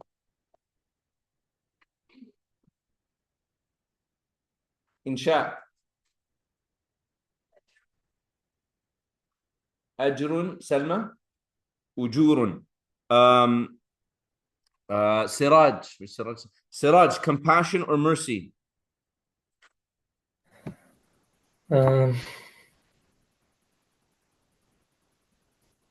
It's not Rahmat. Why not? Not sure. Oh. Wasn't that a previous chapter? No. Oh, okay. Then Rahimun. Rahmatun. Rahmatun. Rahimun. No, that's it. That's a Rahmatun. You don't give a singular. Bayan, hand. Aidun. Aid. Yet Aidun. Aidun is not a word. Aidun is not a word. Muhammad Fardeen, hand. Yadun Aidin. Yadun Aidin. Good. Yadun Aidin. Remember, I said this one will always be without the alif lam is always Aidin. Isa, family or people? Abdurrahman, last. Akhirun. Good. Way or path? Muhammad Mardini. Plural is? As.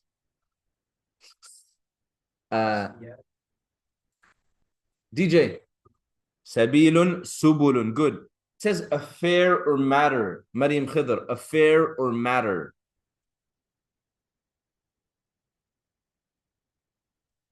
Joseph, affair or matter. Amrun. Plural is? Umurun. Umurun. Malik, command. Rania, command. Amrun. Sorry, I couldn't unmute my mic, wallah. Go ahead, Malik. What's the plural? Amrun. Amrun, umurun. That's affair. طيب, what's awamiru? Amrun, awamiru. Good or better than Isa? Khayrun min. Rania, fire. Narun. Narun. Rania, mountain. Jibalun. That's the plural. What's the singular? Jabalun. Jabalun, jibalun. Rama, west, place of sunset. West. And east is مشوف المشارق. Nur, knife. Amira, knife. Good. Sleep or dream, Salma?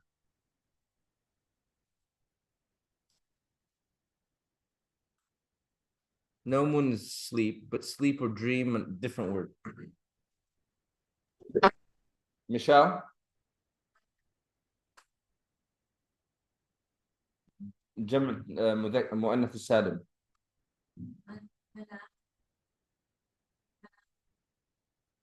منامات منامات طيب human being بشر عيسى city country town بلد بلاد river grant نهر أنهار I got dream or vision yeah رؤية period of time DJ Muhammad Mardini Muhammad Fardin period of time Rama period of time huh a water well yeah Siraj بئر بئر بيان grass عشب عشب عشب عشب رانيا king ملك ملوك ملوك ملك ملوك good gentle soft hearted يا نور حليم حلماء good open your books to page 96 yeah what is it بليد أبلد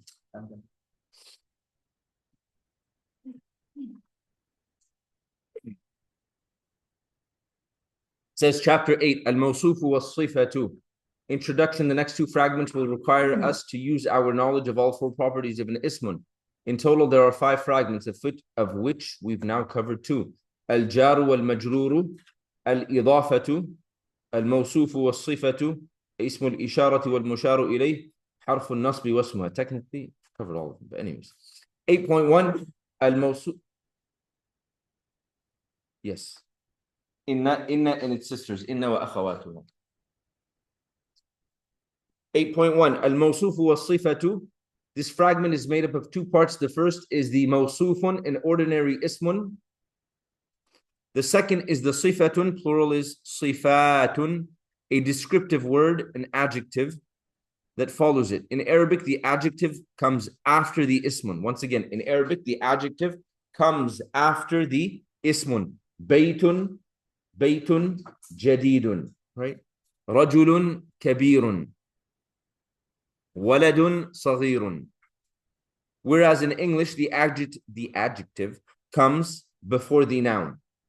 Grammatically, a mawsufun must match with its sifatun in all 4 properties.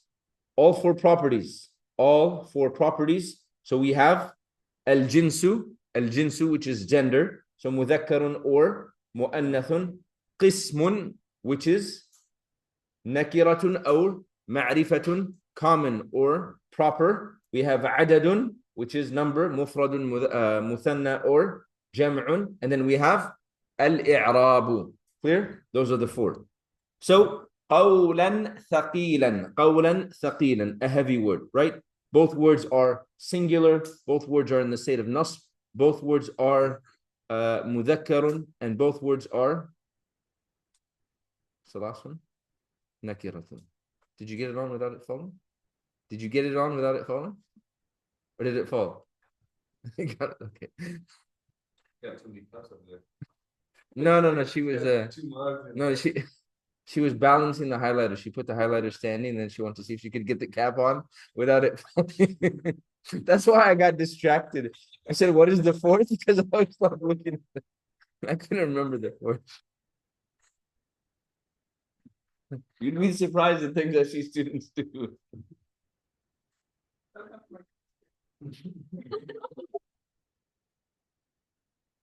Oh, she doesn't. So. Amira's Cafe. Actually, a good name. Amira's Cafe is good. Amira's Cafe.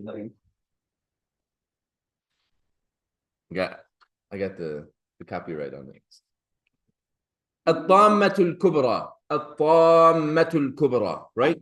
The biggest calamity. Both words are, in terms of type, they're both ma'rifah. In terms of adad, they're both singular. In terms of gender, they're both مؤنث. الطامة because of the ta مربوطة, and al-kubra because of the alif maqsura with the 3 letters that precede it, right? And then both words, although we can't see it necessarily on the second word, both words are in the state of raf'un. Clear? الطامة with a dhamma, الطامة, and al-kubra, it is muqaddarun. It is implied or it is hidden. It has the ending, so we'll never be able to tell. حمر مستنفرة. حمر مستنفرة. Right? It says alarmed donkeys or donkeys that are like alert. Right? حمر is donkeys, and mustanfira is a singular word that is feminine. Right? So really quickly, both of them are nakiratun. Both of them are nakiratun. They don't have the alif lam. Okay. Both of them are in the state of raf'un. Correct? In terms of number, humurun is a plural word, but it's a plural of a non-intellectual being. So it's treated as singular. Therefore, mustanfiratun is also singular. And because humurun is a non-intellectual plural, it's treated as singular, feminine. And mustanfiratun is also feminine. Clear? And then after that, al-qawm al-fasiqeen, the corrupt nation. Both words are ma'rifah. Both words are in a state of nasbun. Both words are in a state of nasbun. Nur al-qawma is showing that it is nasbun through, and al-fasiqeen is showing that it is through the ya, because it's what type of word?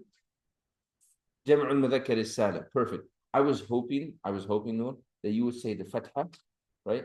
And then I would say, Nur, you're speeding. But you messed it up. I kind of had it prepared. Al-qawm al-fasiqeen. I was going to say have sabr. Al-qawm al-fasiqeen, the ya, right? It's showing it through the ya because it's a jam'ul mudhakkar is-salim word, right? And then al-qawma, is it a singular word or a plural word? Plural by meaning. It's a singular word with a plural meaning. Make sense? Therefore, you say al-fasiqeen. Got it? But it's plural by meaning. Its plural is aqwamun. Okay. Then you have, after that, hayatuna dunya. Hayatuna dunya. It says our lowest life. Now the phrase hayatuna is what type of construction, Tayyib? Hayatuna, our life. What do you mean? Hayatun and then that's Yeah, what type of construction is it? Oh, it's mudaf ilayh. Yeah, it's a mudafun ilay, right? Our life. And a dunya, which means the lowest, right, is a sifa for hayatu. A dunya is a sifa for hayatu. Remember that nothing can come between a mudaf and a mudafun ilay. Nothing can come between a mudafun and a mudafun ilay. But for a mawsuf and a sifa, you will have words that come between. Usually, if something is coming between a mawsuf and a sifa, it's the mudafun ilay. Right? Usually, that's what's happening. Okay? But hayatu and ad-dunya, both of them are ma'rifah. Ad-dunya through the alif lam, and hayatu through the, what's the mudafun ilay called? What's the na called? What type of word is it? Damirun muttasil. Good. And hayatu is in the state of raf'. Ad-dunya is also in the state of raf', but it is muqaddar, so you can't see it. Hayatu is mu'annathun, and ad-dunya is also mu'annathun. Then it says also keep in mind that in ismun that is inherently proper, such as a pronoun, pointing word, or ismun mawsul cannot appear as a mawsuf. Once again, also keep in mind that in ismun that is inherently proper, such as a pronoun, a pointing word, or an ismun mawsul cannot appear as a mawsuf. It cannot act as the adjective. Okay, drill 1. It says, are the following mawsufun wa sifatun fragments? Underline the mawsufun once and the sifatun twice. Number 1. Rama, read it. Wallahu khabirun.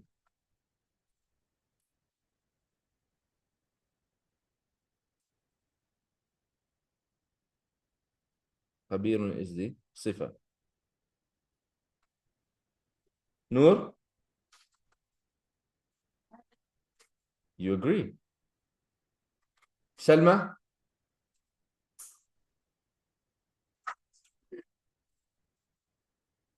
A non-response. Insha.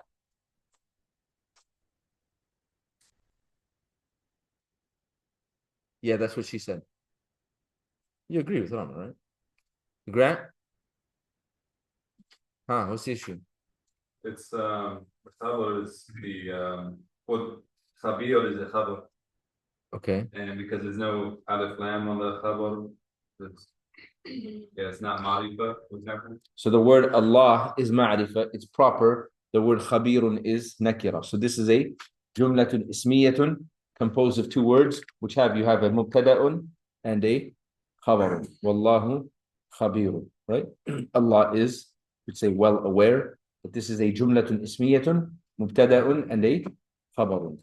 So this name of Allah comes from the same group as khabar. Yes, news. So that's why it gets translated as like, sometimes it gets translated as like well acquainted, well aware, meaning to have information and to have news. Number two, Abdurrahman, iqra. So number one, the answer was no. Number two. So number one was no. You got it. Is it yes or no, first of all? No, I'm saying, I don't know if I'm really reading. There's no dhamma on me. Yeah, I mean, yeah, it's there. Yeah. Yes. Yes, it is. Ana is muqaddar, but you can't tell. Oh, wait, no, actually.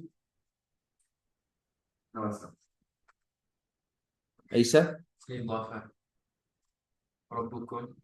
We're talking about the whole phrase. Oh, no, it's not. It's not.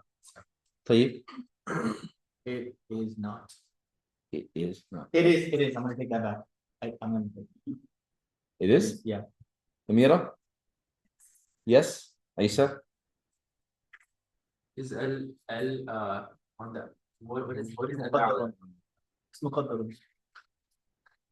What's your question? what's al-a'la mean? Al-a'la, Nice. the highest. But it's مقدر. Let him think. Let him breathe. It's the breathing room. I never get a chance to. Correct, Isa. So you're really excited. Yes, it is. Yes, it is. Right? Rabbu, right? First of all, it is singular, masculine, ma'rifa because of the kum in the state of raf'un. Al-a'la is singular, masculine, ma'rifa, and in the state of rafa, you simply can't see it because it is muqaddarun. The mawsuf, technically rabbu, right? But at the same time, it needs the kum to get its ma'rifaness, right?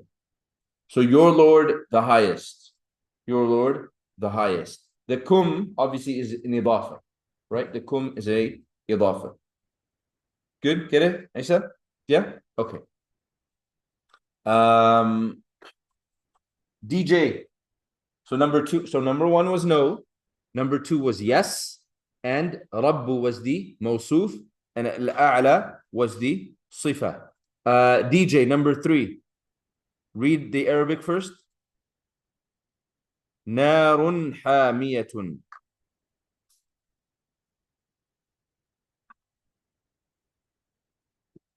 No? Why not? No, yeah, because the Shifa and Nalun Mosul and Mardini, Muhammad. Yes. Narun hamiyatun. Which one's the sifa? And the mawsufun is narun. Remember that narun is feminine because the Arab said so, right? So they're both feminine, they're both singular, they're both nakira, they're both in the state of raf'un. Narun hamiyatun, you could say a blazing fire, or a fire that is very intensely hot, right? So once again, narun hamiyatun, the answer is yes. After that, Siraj, read number 4. Hama'in masnoon. Hama'in masnoon. Is مسنون plural? No. No? Okay. Then It's yes. not, you know, it's not plural, Siraj, is because it has two kasras, has tanween. If it was muslimuna, muslimina, right? So you said, Yes. what did you say? You said yes or no? Yes. Yes, right? The answer is yes. Hama'in masnoon. Both of them in the state of jar, both of them nakira, both of them singular, and both of them mudhakkarun. Hama'in masnoon is dark or black mud. Speaking about the creation of man, Allah says, min salsalin min hama'in masnoon, that from clay, which was from hama'in masnoon, dark mud. So once again, number 4 is yes. Number 5, in chat, read it.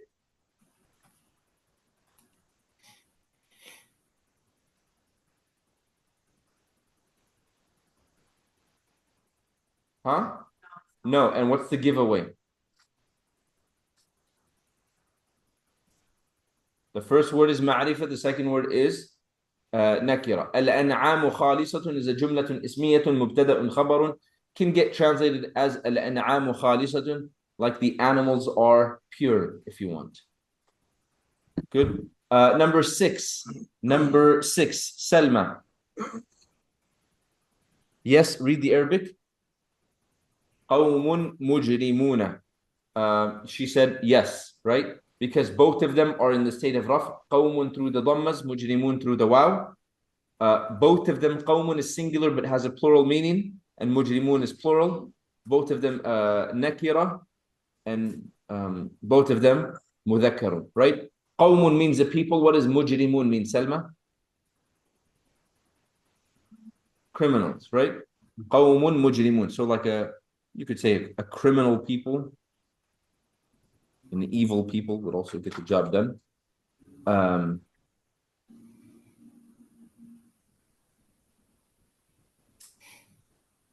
Abdurrahman, number 7. I think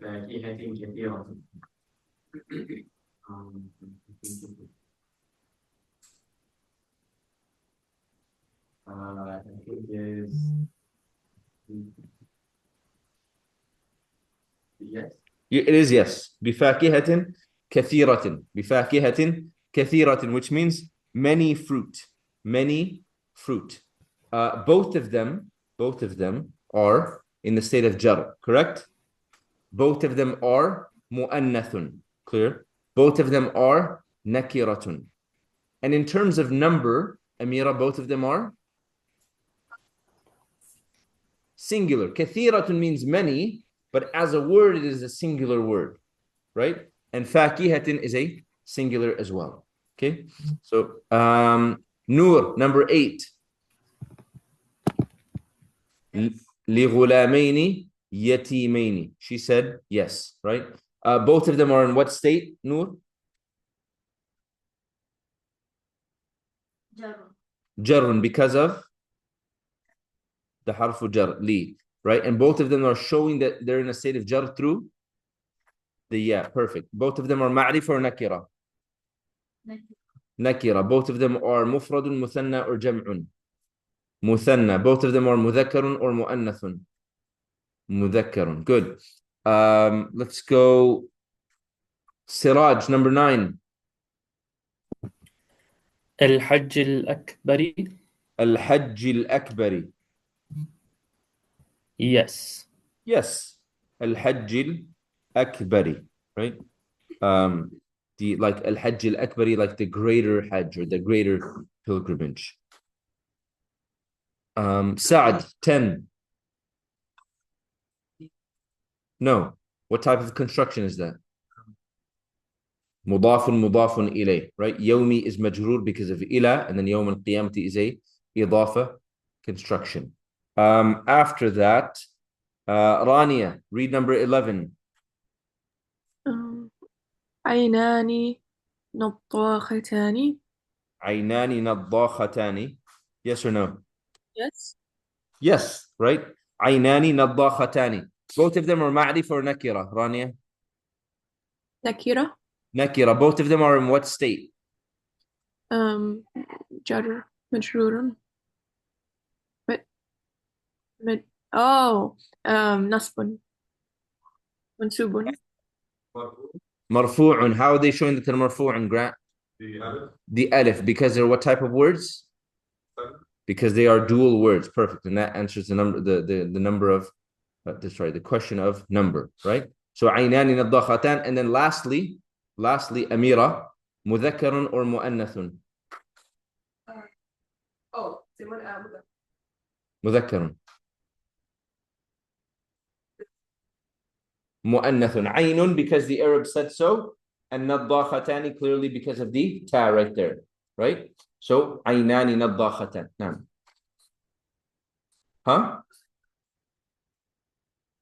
This is a spring. This is not I. So there's two. So aynun has multiple meanings. You're partially right. Aynun has multiple meanings. One of the meanings is I, right? And because it's body parts and dual, it's feminine. But this is not that I, this is spring, right? And spring is feminine because the Arabs said so.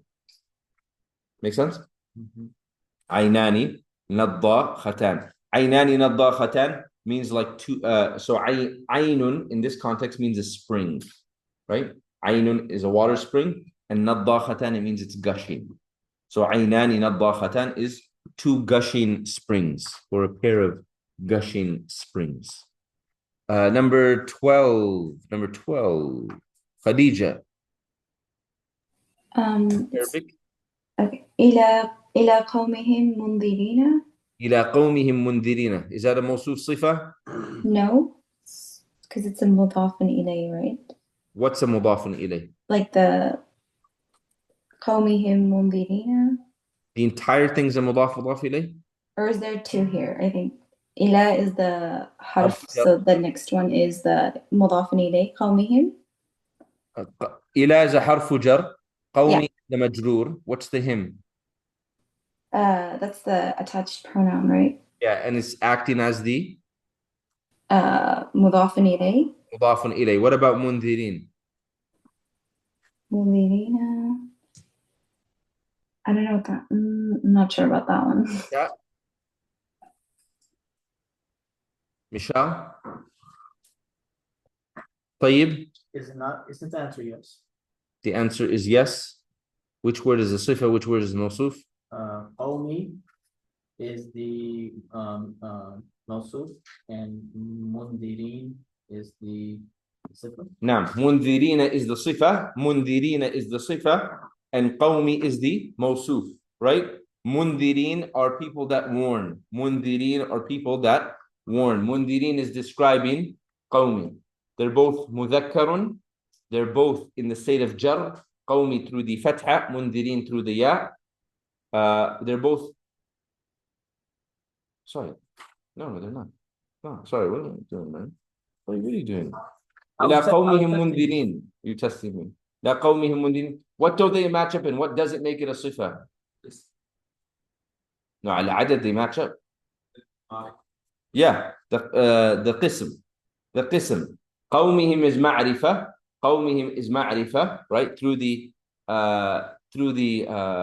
ضمير متصل, and منذرين is nakira. You gotta have supper. You're driving too fast. I'm telling you, the people you're around have an effect on you. That's why it's important to have good suhbah. Aqwamun. So first of all, we said it's not a mawsuf sifa, but there was another one. Oh, here we go. Six. Qawmun mujrimun, right? It's a singular word, but it has a plural meaning. Right? Just like the word nasun, right? Singular word, but has a plural meaning. The plural of nasun is unasun. Is the mundirin then a khabar? Yes. Now you can technically use a singular like sifa with it as well. It'd be fine. You can, like if you used a singular sifa with it, it'd be fine. But it is more common to use a plural sifa with it. Yes, Rania, I think it was. Is the منذرين a خبر? This is a phrase, so we don't have anything here. It's not a khabar because for it to be a khabar, we would need what do you call it? We would need a mubtada, and we don't have a mubtada here. So this is just a phrase. We don't get a sentence. To their people, warners. I was gonna say it would have to be a maf'ulun bihi, right? That's the only other way it could be. Yeah. You would need like a we would need most likely a jumla fi'liya. It says, drill 2, underline all of the sifat, all of the adjectives of lafzul jalala. Lafzul jalala means literally, lafzul jalala, the phrase means word of majesty, right? And it's a way of referring to the word Allah, right? So instead of asking you what state is the word Allah in, I could say, what state is lafzul jalala in? Clear? I would never ask you what state is Allah in, just out of respect for Allah's name, but rather I would ask you what state is lafzul jalala in. And lafzul jalala means the word of majesty, which is a reference to the name Allah. Underline all of the sifat of lafzul jalala and then translate, right? Basically, it just wants you to underline what does it want you to underline, guys? What words? Sifa. Yeah, so what are they? Both. Yeah, Ar-Rahman, Ar-Rahim, and what else? No, on the next one, sorry. Rabbil Alameen, right? And then on the next one, Ar-Rahman, Ar-Rahim, and then on the next one, Maliki Yawmiddin. That's all there is to it. You guys okay? You need a 5-minute break. You need a 5-minute break? Okay. Not enough caffeine. 5-minute break. Let's go.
Sheikh, we can't hear.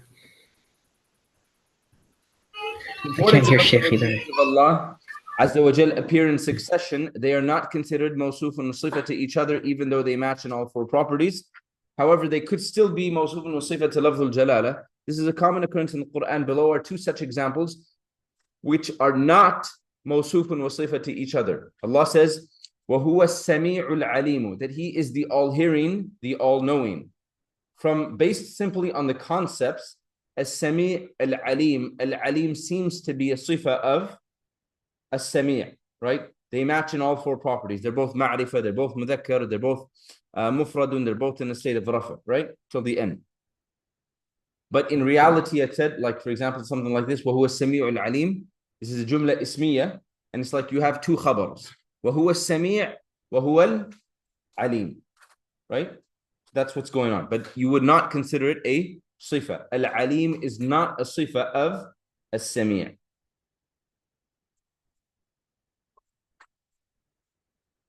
No, they're a khabar. They're a khabar to huwa. In English, yes, they're a sifa of Allah in English. But remember, for it to be a sifa in Arabic, has to follow something. But even given that, although over here it follows that, right? That's not the intended meaning over here. The intended meaning over here is وَهُوَ السَّمِيعُ وَهُوَ الْعَلِيمُ.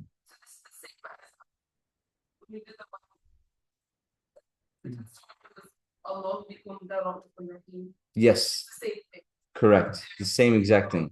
Allahu, right? We could just hypothetically remove bikum and la, and Allahu ra'ufun rahimun, right? Rahim, his attribute of rahmah, is not connected to him being ra'uf, right?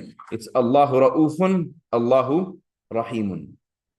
And then the other example that he gives is Wallahu ghaniyun hamid, right? Ghaniyun hamid. Hamid looks like it's a sifa of ghaniyun because they're both nakira in the state of rafa', mudhakkarun, and they're both singular, right? But in reality, Wallahu ghaniyun, Wallahu hamidun. That Allah is free of need, right? Self-sufficient, and Allah is praiseworthy. So are these two examples different than Fatiha? Those are sifa or those are also? Those are sifa. Those are sifa. Wait, why are those? Does it matter if you identify the difference really, or? Okay, to be very, very technical here, right? Depending on how you do the i'rab here, right? You could say, and I'm going to introduce another term that was asked before, that you could say that, I think for the sake of the exercise, he said underline all the sifat of lafzul jalala, right? But technically over here, all of these could also be badals, replacements of the names of Allah, right? So for example, look at Alhamdulillah Rabbil Alameen, right? You could say Alhamdu li Rabbil Alameen. Or you could say Alhamdu lirrahman, or Alhamdu lirrahim, or Alhamdu limaliki yawmiddin. So essentially for these, there are a couple ways to do the i'rab of it, right? And still retain the meaning. Over here, although they look like sifas, you would not consider it a sifa. Because if you consider it a sifa, then essentially what it means is like the ilm is connected to him hearing, when it is two different names of Allah subhanahu wa ta'ala. Or ghaniyun hamid, or two different attributes and even names of Allah subhanahu wa ta'ala. Drill 3, answer the following conceptual questions in English. In English, the noun comes blank the adjective. Nur? After. Yeah, the noun comes after the adjective. You would say new car, right? In Arabic, the noun comes Rama before the adjective. Baytun jamilun. True or false? You can only have one mawsufun, but you can have multiple sifatun. طيب? True. It says, number 3, true or false, a sifatun can come between a mudafun and a mudafun ilay. Grant? False. Nothing can come between a mudafun and a mudafun ilay. A sifatun matches the mawsufun in blank properties. DJ? 4 properties. For the following questions, use the abbreviations R and J, raf'un, nasbun, jarrun, 1, 2 plural, meaning mufradun, muthanna, jam'un, MF as mudhakkarun and mu'annathun, and CP is common and proper, right? You can use the Arabic, just use the Arabic. The 4 properties of baytukum, are, right? We're just looking at the word baytu. Salma, they would be, use the Arabic versions. Raf'un, mufradun, mudhakkarun, and it is ma'rifatun because of the mudafun ilay, right? So it's proper, right? So it's R, 1, M, and P. Therefore, the properties of its sifa will also be, right, the same. So given the word, give the above word the adjective kabirun. Salma.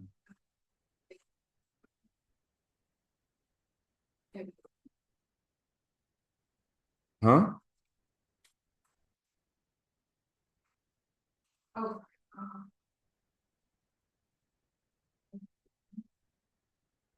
Insha.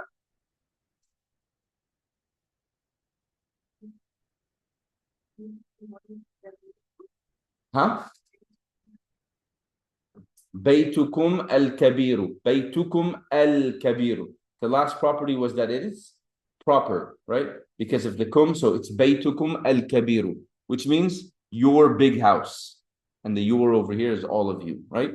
Baytukum al-kabiru, your big house. Number 6, Isa says the 4 properties of rahmatullah, specifically the word rahma are in Arabic. The 4 properties are nasbun, mufradun, mudhakkarun, mu'annathun, mu'annathun, ma'rifatun. So once again, he said nasbun N, mufradun 1, mu'annathun F, and ma'rifatun P.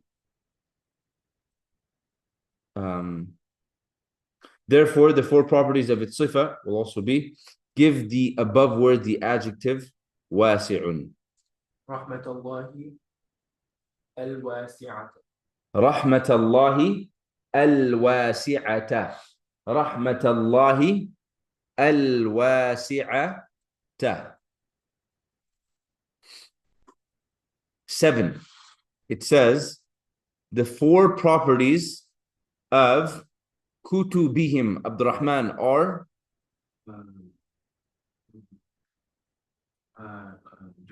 jarrun, J. Wait, just kutub. We're just looking at kutub. Correct. So it's going to be jam'un. Jam'un, but treated as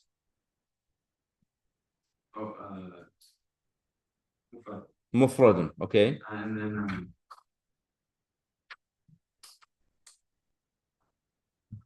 gonna be mu'annathun, good. Ma'rifatun because of the him. So once again, he said jarrun because of the kasra. In terms of number, although it is a plural word, but non-intellectual plurals are treated as singular feminine, so it is mufradun in terms of gender, right? Mu'annathun because non-intellectual plural, and then the last one was proper because of the idafa construction. So the 4 properties of kutubihim are, as we mentioned. Therefore, the properties of its sifa will also be, give the above word the adjective kathirun. Ya Abdurrahman. Kutubihim. Kutubihim.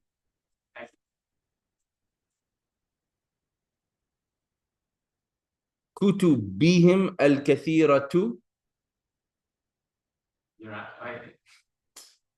Abdurrahman, just listen. Kutubihim al-kathiratu. Kutubihim al-kathirati. Kutubihim al-kathirati. Literally translates as their many books. Kutubihim al-kathirati.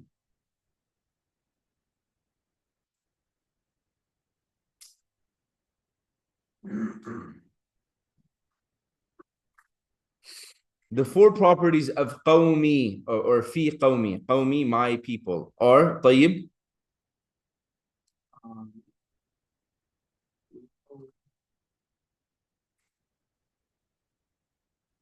رفع نصب وجر. جر because of the في. Okay, number. قومي Plural by meaning, yeah. Okay. So جمع. مذكر. مذكر, good. And في معرفة. معرفة because of the ياء المتكلم, my people. Okay. Therefore, the properties of a sifa will also be give the above word the adjective فاسق, corrupt. الفاسق. الفاسق. Sorry, الفاسق. No. I am pulling a new time. I don't know. Noor. Obviously not. One more time. Good. في قوم الفاسقين. في قوم الفاسقين. My corrupt people. My corrupt people. في قوم الفاسقين. قوم, remember, is plural by meaning. So we'll use الفاسقين. في قوم الفاسقين.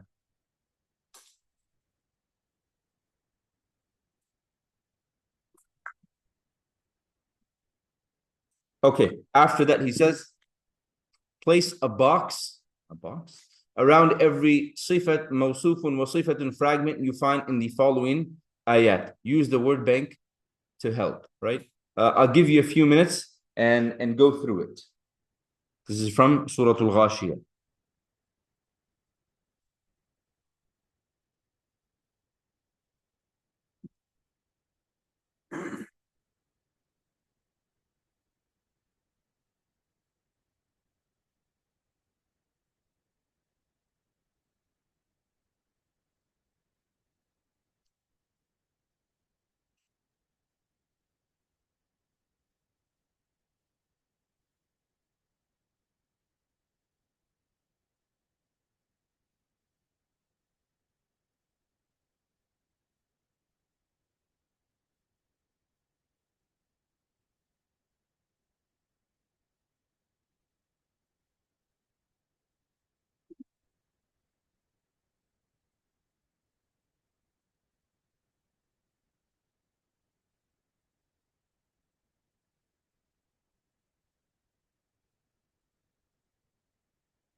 Okay, let's look at it. It says place a box around every mawsuf and wasifat and fragment you find in the following ayat. Use the word banks below. Sururun, thrones, beds, couches. Zarabiyu, carpets, عين, spring or eye, نمارق, cushions, cushions. لاغية, vain talk, and أكواب, cups. Okay, first one. في جنة عالية. في جنة عالية. Anything, Rama? Yeah, جنة عالية. عالية is the صفة and جنة is the موصوف. في جنة عالية, in an elevated garden. In a elevated garden.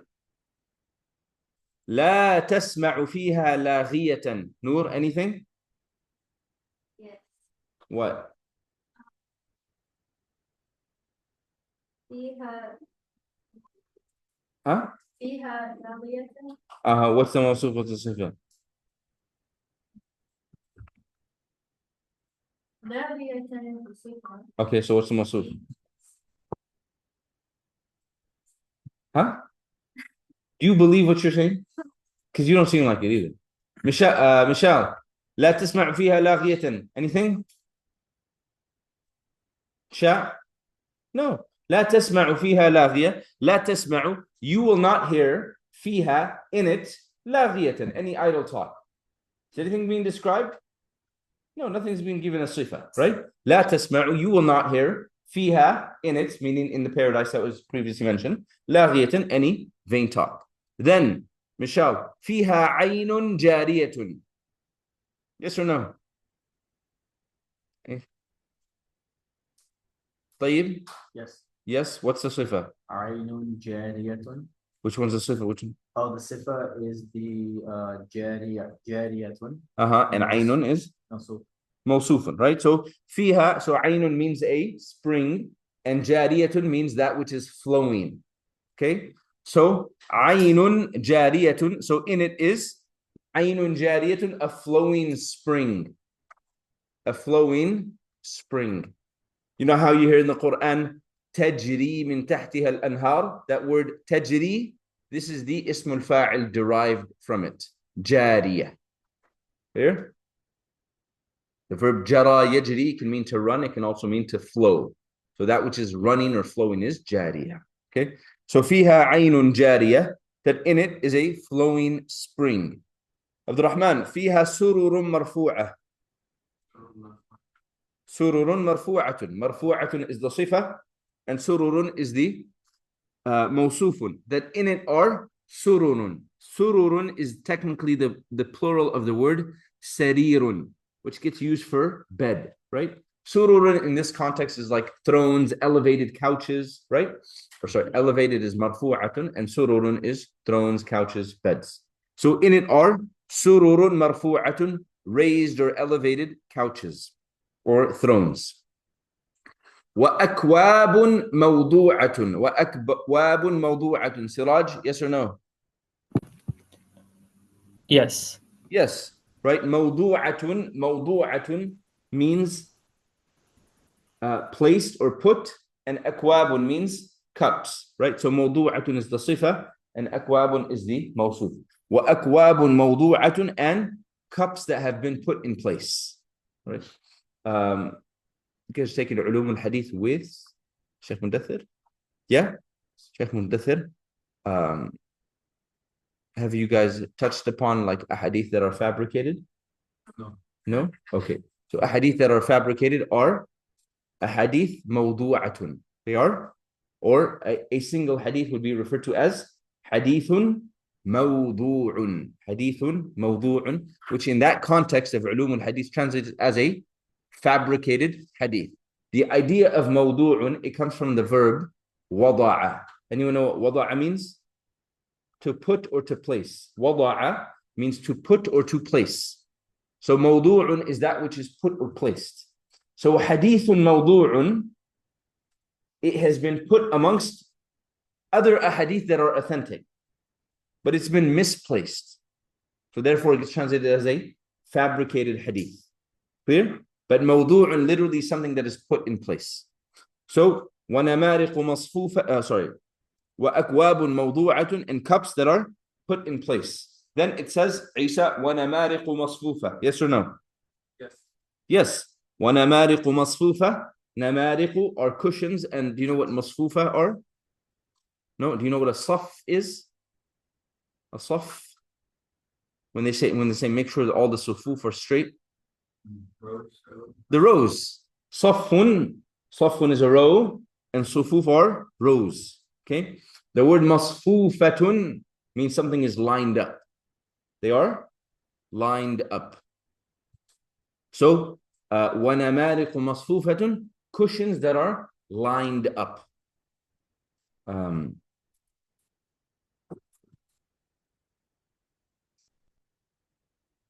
إن الله يحب الذين يقاتلون في سبيله صفا, right? Indeed, Allah subhanahu wa ta'ala loves those that fight when they are in صفا. كأنهم, as if they are bunyanun. What's bunyanun? A building. Marsus, that's like very tightly intertwined and put together, right? So وَنَمَارِقُ مَصْفُوفَةٌ, and cushions that are lined up. Masfufa is the sifatun, and namariq is the mawsufun. وَزَرَابِيُّ مَبْثُوثَ. Yes or no, insha? Yes. Mabthutha, right, is the sifatun, and zarabi is the mawsufun. Mabthutha is that which has been spread out. That which has been spread out. So zarabi are carpets, and mabthutha, so carpets that are spread out. أفلا ينظرون إلى الإبل كيف خلقت أميرة? No. Have you seen or have you looked at the camel? كيف خلقت, how it was created. وإلى السماء كيف رفعت? No. And to the skies and how it was elevated or lifted. وإلى الجبال كيف نصبت? Grant? No. And to the mountains, كيف نصبت, how they were erected or raised high. وإلى الأرض كيف سطحت? عبد الرحمن? No. And to the earth, how it was spread out. فذكر إنما أنت مذكر. سعد? No. Remind. Indeed, you are only a reminder. لست عليهم بمسيطر. Rama? No. You are not in control over them. Okay? إلا من تولى وكفر. As for the one who tawalla, as for the one who turns away and disbelieves, فيعذبه الله العذاب الأكبر. Nur. Huh? No. Very lost. Michelle? Yes? What did Rama tell you? The answer was Al-Adhab al-Akbar. Al-Adhab al-Akbar. Al-Akbar is a sifa, and al-Adhab is the mawsuf, right? فَيُعَذِّبُهُ اللَّهُ الْعَذَابَ الْأَكْبَر. That literally Allah will punish them with the greatest punishment. إِنَّ إِلَيْنَا إِيَابَهُم. That indeed to us is their return. ثُمَّ إِنَّ عَلَيْنَا حِسَابَهُم. And then to us is their, or upon us is their accounting. Nothing. Okay? We will continue tomorrow, inshallah. Wait.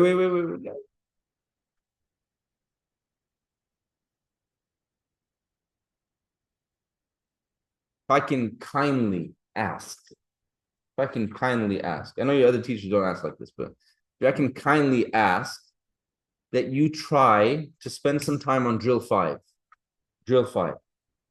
and try to go through 1 to 20 and translate as many as you can. Okay? Go through 1 to 20 and translate as many as you can. Because when we go through it tomorrow, I won't necessarily ask you if you spent time on it. I will look at you, you look back at me, I'll be able to tell, right, by your face, by whether you look guilty or not, right? But you will benefit more if you spend time on it on your own, and then we go through it. So if you made mistakes, you realize what those mistakes were, right? Or if you get them right, then you can be a little more confident in your Arabic, whatever, right? But spend some time on it. Try to translate what you can. If you get stuck on one, move on, inshallah, all right? And don't use ChatGPT to translate them for you. Okay, good. All right. We'll see y'all tomorrow. There's a very high likelihood that you will have a quiz on Thursday. Hey, you could have said next week. You all said Thursday. You all said Thursday. You could have said next week, all of you, but a handful of you said Thursday, and I said, okay, Bismillah, I will give you what you guys want. Assalamu alaikum wa rahmatullah. Walaikum assalam. You guys are such a rookie. وعليكم السلام ورحمة الله.